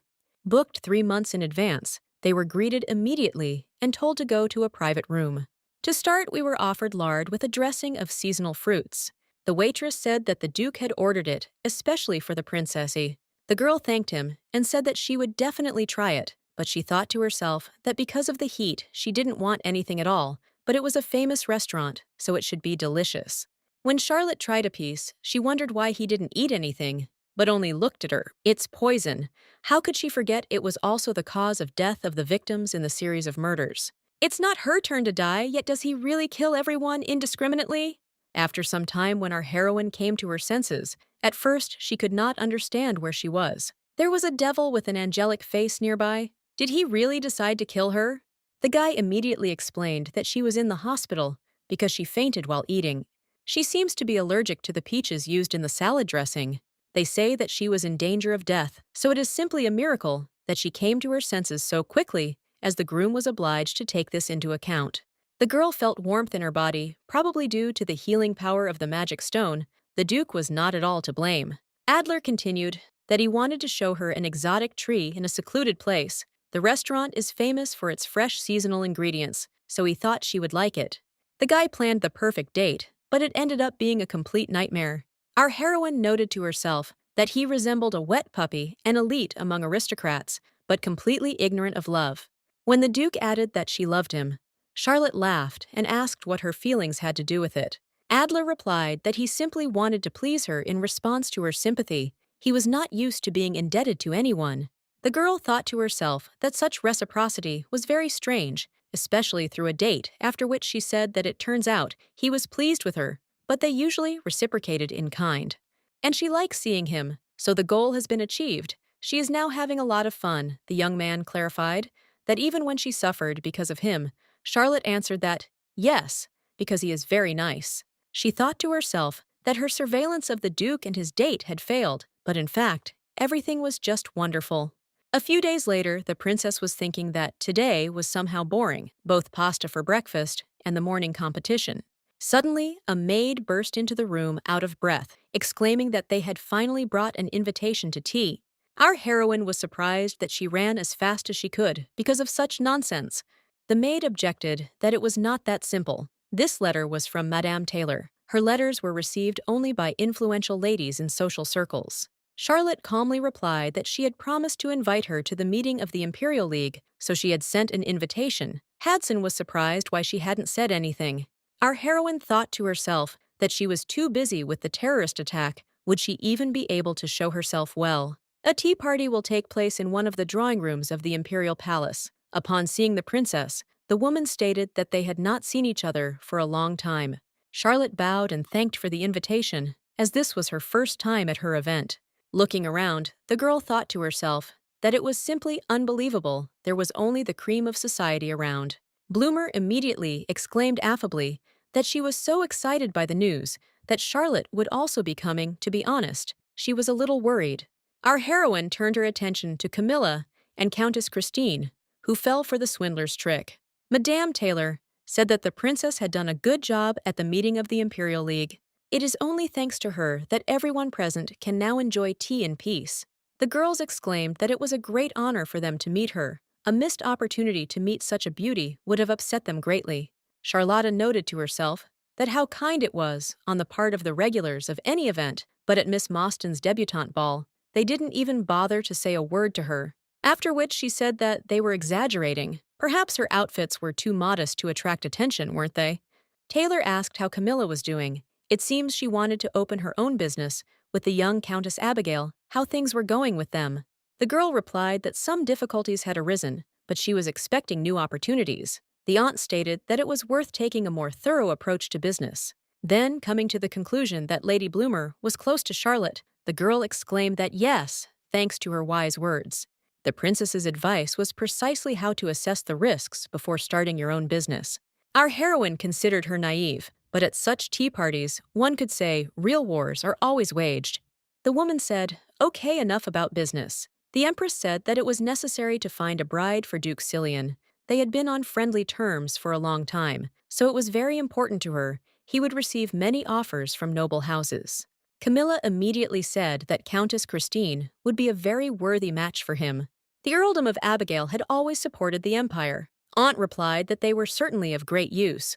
The girl reported that her father was also in the palace today. He was meeting with the emperor to discuss support for the empire. Taylor thought to herself that her family was a manufacturer of military ammunition. And besides, Christine was a beautiful girl with a gorgeous figure, so apart from her bad temper and weak mind, she was a very worthy match, after which she muttered that hadn't she been considered for marriage yet? Suddenly, Camilla announced that her family had recently discussed an engagement with the Duchy of Adler. Their houses have long been connected, haven't they? Christine sighed heavily and said that it was a pity that by the will of the higher circles, this issue had already been closed. Does their conversation accidentally touch on Princess Charlotte? Our heroine replied that she didn't care at all, but she thought to herself that this was pure provocation. The Countess added that in fact the Duke was never interested in girls, but he said that if he married someone, it would only be her. Camilla immediately picked up that she had also heard this at Lady Tiffany's birthday. Charlotte could not believe that this was true, because he himself said that he never loved, but he himself was led by this kind of person. Adler's feelings upset her anyway. The engagement was only her father's will. Apparently Lady Christina was his type. Our heroine jumped up, asked for forgiveness, and said that she needed to go to the boudoir. It seemed she needed to straighten her dress.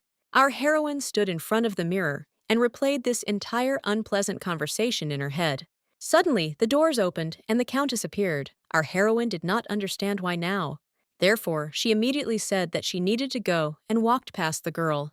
But suddenly, she heard a loud slap and turned around. There she saw that Christine had slapped herself, after which she began to grab the bottles that were standing near the sink and throw them on the floor. Then she sat down and began to sob and scream loudly. Our heroine did not understand what she was doing at all, and the Countess screamed that she was in great pain. When the maid appeared in the room, she was horrified by the picture she saw with her own eyes. Camilla appeared next, and the girl immediately began to stutter and say that Charlotte had attacked her. Madame Taylor came to all this noise and asked what was going on here. Sobbing, Christine said that the princess seemed to be hurt by her words. When she saw her, she became furious, threw things and hit her. Camilla was indignant that she had raised her hand against her, because Duke Adler had taken a fancy to her, or because she might become engaged to Duke Silian. Her voice sounded so convincing that such ridiculous accusations seemed true. Everyone immediately started whispering that people don't change, and what's more, even in the article they wrote, that the groom didn't show any interest in her. Then the emperor suddenly appeared with Duke Adler, who asked what was going on here. The father immediately ran up to his daughter and exclaimed that he immediately demanded an explanation. Camilla reported that Christine said that her marriage with the Duke of Adler was discussed, which caused Charlotte's anger, and she could not contain her jealousy as usual. The guy interrupted her and said that His Majesty did not want to hear from her, but the girl exclaimed that the Duke had arrived in person. How opportune! Tiffany's birthday. He declared his intentions to marry Lady Christine. The young man exclaimed, in the sense that when he said something like that. But after that, the young man simply turned away and fell silent, not continuing to speak. Our heroine immediately realized that everything said was true. Adler said that the princess had not said a word yet, and one should not make any hasty conclusions. Camilla asked if she was saying that the Countess was already sitting on the floor when the princess entered. Charlotte replied that yes. The head of the Abigail house said that he cannot leave this all alone, so he will file a lawsuit. He does not want to put up with the humiliation of his daughter. Let the emperor not forget that they provided the empire with weapons worth more than 10 billion gold pieces. His Highness immediately turned to Charlotte and ordered her to explain herself immediately. It is much easier to prove guilt if one party makes accusations and the other party must provide evidence to refute them. All the evidence is against her. With Charlotte's reputation, she will be in trouble. But as for Christine, she had long ago realized that she was not very smart to put on such a show in public. After which she approached her, swung sharply, and asked if she claimed that she had hit her exactly like that. But the princess did not hit her, but abruptly stopped her hand near her face. Father was immediately outraged that she was doing such a thing now. The emperor also exclaimed that violence in such a situation was too much. Charlotte was simply hopeless. But the girl said that if she had already decided to defame her, then everything should have been done properly. Does she know that the cheek she pointed to is different from the one that is swollen? If she had struck her on the cheek with her right hand, it would have hit her on the left cheek, which she covers. But the cheek on which she allegedly struck her is on the right. It's a shame, but Christine, like her, is right-handed. So when she decided to hit herself, she didn't think and used her right hand. Camilla immediately asked how he could claim that it was the right hand, whether they were both right-handed. Charlotte realized that from the way she was speaking, they had planned it together, and replied that Miss said that she suddenly got angry and hit her, didn't she? And don't people who spontaneously attack use their usual hand? Let them go and check the tea table. What she has, what Miss Christine has, all the tea accessories are on the right side. The maid ran to check and confirmed what Charlotte had said. Our heroine stated that she did this to get her into trouble, but she should have thought better of it. She already said this at the ball at Moston, but Miss, as it were, is a little silly. Taylor was indignant that this was all true, and she had managed to lie right to the emperor's face. Did she come up with it herself, or did someone force her to do it? When the girl answered that she would do it herself, our heroine was surprised that her devotion had really awakened, or she was simply afraid of Camilla. After which she declared that the torture itself was an insult to the imperial family. What Miss did not only apply to Charlotte, it insulted the entire dynasty. And if we act according to the logic of the Count, then it means that the entire Abigail family is to blame for everything. The man said that he could not ignore the rudeness towards his daughter, and would go and file an official complaint with the court. In the punishment for insulting the imperial family, there is another penalty according to the law. She is aware that the dynasty has the right to collect profit rights, and one of the businesses that their family owns is apparently logging. The counts immediately fell on their knees and began to ask for forgiveness for the misunderstanding that had occurred. Let her forgive Catherine's stupid mistake. Charlotte replied that although their family served the imperial family faithfully, in order to restore their authority, she would like to file a complaint in court, but if their family demonstrated loyalty, then perhaps it would not be necessary to do so. The man replied that of course, Abigail's family would provide them with any support they could. The emperor declared that insulting a member of the imperial family was a serious crime, but since his daughter was still so young, he would take this and her loyalty into account, and if the princess did not object, they would write it all off as a misunderstanding. Catherine immediately asked her for forgiveness for everything she had just done. The princess replied that it was okay. It was no sin to be weak in the head, but lying was a different matter. Thus, the party, which had turned into a madhouse, ended in a hurry. Suddenly, the Duke caught up with her, asking what had happened and why she was angry with him. Without turning around, Charlotte answered that everything was fine. They didn't arrange a date today, so she has no reason to look at Adler. Suddenly, the young man said that he was 10 years old. It was Miss Tiffany's 7th birthday party. His father and Earl Abigail were classmates at military school. Their families had been connected since childhood, and when the topic of uniting families came up at that birthday party, the young man said that if he had to choose, it would be Abigail's family. When asked why, the guy replied that he thought his family, with its mining rights, would make a wonderful partnership with those who make weapons. The absurd thoughts of a 9-year-old youth there were talks about a wedding between their families, but not a single one since he received the title of Duke. After hearing all this, our heroine asked why he was telling her all this. The young man answered because he had seen the expression on her face when Princess Camilla spoke of him and Lady Christine. Charlotte replied that she didn't know what face he saw there, but it was like that because she was angry at their accusations. The guy replied that he himself was angry because she was not like that, and what he wanted to say was that Miss Christine was not his type at all. When asked who his type was, Adler replied that he didn't even know if he should say anything since they didn't have a date today. After some time, the maid exclaimed that she had received an invitation to tea from a young noblewoman, namely from Lady Bloomer.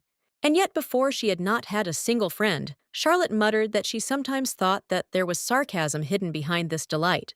But the maid objected that this was truly delightful, plus the letter was from the Duchy of Adler. Our heroine replied that it was true, and therefore she was eagerly awaiting the appointed day. In their empire, the desire to visit a man could be interpreted ambiguously, so she could not pay a visit, and the Duke clearly had no intention of inviting her. But her friendship with the suspect's sister gives her the advantage of searching his house without a warrant. A few days ago, the Duke declared that the carpet was rather gloomy, the lighting dim, the decorations old-fashioned, and that everything needed to be replaced immediately. Alfred was indignant that he had planned the management of the estate for the following year and suddenly began to arrange the house. Paintings and sculptures are included in the budget, but what do curtains have to do with it? He can't even tell the difference between cotton and linen. Let him be honest. Is it all because of the invitation of his younger sister? Is it because of the fact that a princess will appear in the palace? The young man hissed that he had really decided to connect the Duke's work with Blumer's personal invitation. The assistant immediately muttered that he had simply slept poorly. A few days later, Alfred said that if he was so worried, then why not come down? Since he looked out the window every 5 seconds, Adler pretended not to understand what he was talking about, just watching the work of the gardeners, and nothing more. But suddenly, a carriage stopped near the palace, from which the princess appeared, accompanied by John. The Duke's younger sister ran out to meet her and immediately greeted her. She had been looking forward to this day so much that she could not sleep from excitement. Then a young man came out to her and said that he was very glad to welcome her to his palace. When asked if she had arrived alone, the girl replied that Watson was accompanying her. The young man immediately realized that he had probably been escorted separately. Everything was very strict at their estate. Blumer could not stand it and exclaimed that he had said that he had a lot of things to do. The brother objected that he would always find time to meet the princess. The sister was indignant that she was her guest, so she would take care of her and let him go and do his own thing. After which, she said that her mother had gone to another charity event and her brother was busy with business, so they would have a great time, just the two of them. Inside, our heroine noted that their estate was simply wonderful, and the renovations seemed to be brand new. The girl replied that they had indeed just recently renovated everything here. Her brother suddenly told her to replace it, and now it was so fresh and cozy around.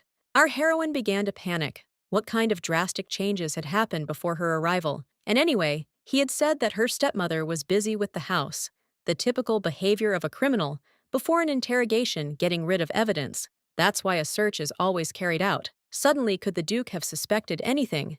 During tea, Blumer said that it seemed that Lady Christine was now banished from high society. Charlotte replied that the House of Abigail allocated 200 billion instead of the promised 100. The emperor was very pleased and even increased her budget. The Duke's sister noted that she was so brilliant at uncovering lies, as she could have had a lot of problems if it weren't for her. Suddenly, a maid appeared and said that Professor Noribon had arrived. Blymer was surprised because she had rescheduled the lesson for tomorrow. The maid suggested that he had simply mixed up the date, but she couldn't kick him out now. The girl exclaimed, "What should she do now? Mom found a new piano teacher who came today for some reason." Our heroine replied that it was okay. Let her take a lesson. The professor had come from far away. A couple of hours wouldn't change anything. The weather was fine. If she got bored, she could just take a walk in the garden. When the Duke's sister left, Charlotte thought that this was just great. She was left alone in the suspect's house. It was imperative to find something. Proof of his guilt or innocence is desirable. But as soon as she was about to leave the room, she immediately ran into Adler. Alfred explained that the way the Duke was fiddling with the pen in his hands was preventing him from concentrating, so he decided to bring his lordship here. The young man said that his sister had to go away, and he, as the head of the Adler house, would now take care of the guest. When asked if she liked it here, the girl replied that the estate was very beautiful, and she noticed that he had decorated the rooms in a new way. The guy exclaimed that he didn't know if she would like it, but if anything, he could change everything. The girl was surprised why she would do this in the Duke's residence. Adler coughed and added that, well, when they would live together. When the maid appeared in the room and said that she had brought tea, the young man immediately stopped her and asked what kind of fruit was on the plate. Was it really a peach? The unexpected question made the maid lose her composure, and she dropped everything she had on the tray, all the dishes shattering with a crash. When she, apologizing, began to collect the fragments, she accidentally cut herself and blood began to drip from her finger. Our heroine understood that she would not leave until she finished cleaning, and the Duke was already on the verge of an attack. That's why she screamed, "What the hell is this? What has she done now? Her dress is ruined because of her. Let her get out of here immediately." After the maid ran out of the room in tears, the Duke instantly lost consciousness, and our heroine noted to herself that everything was much more serious than she thought.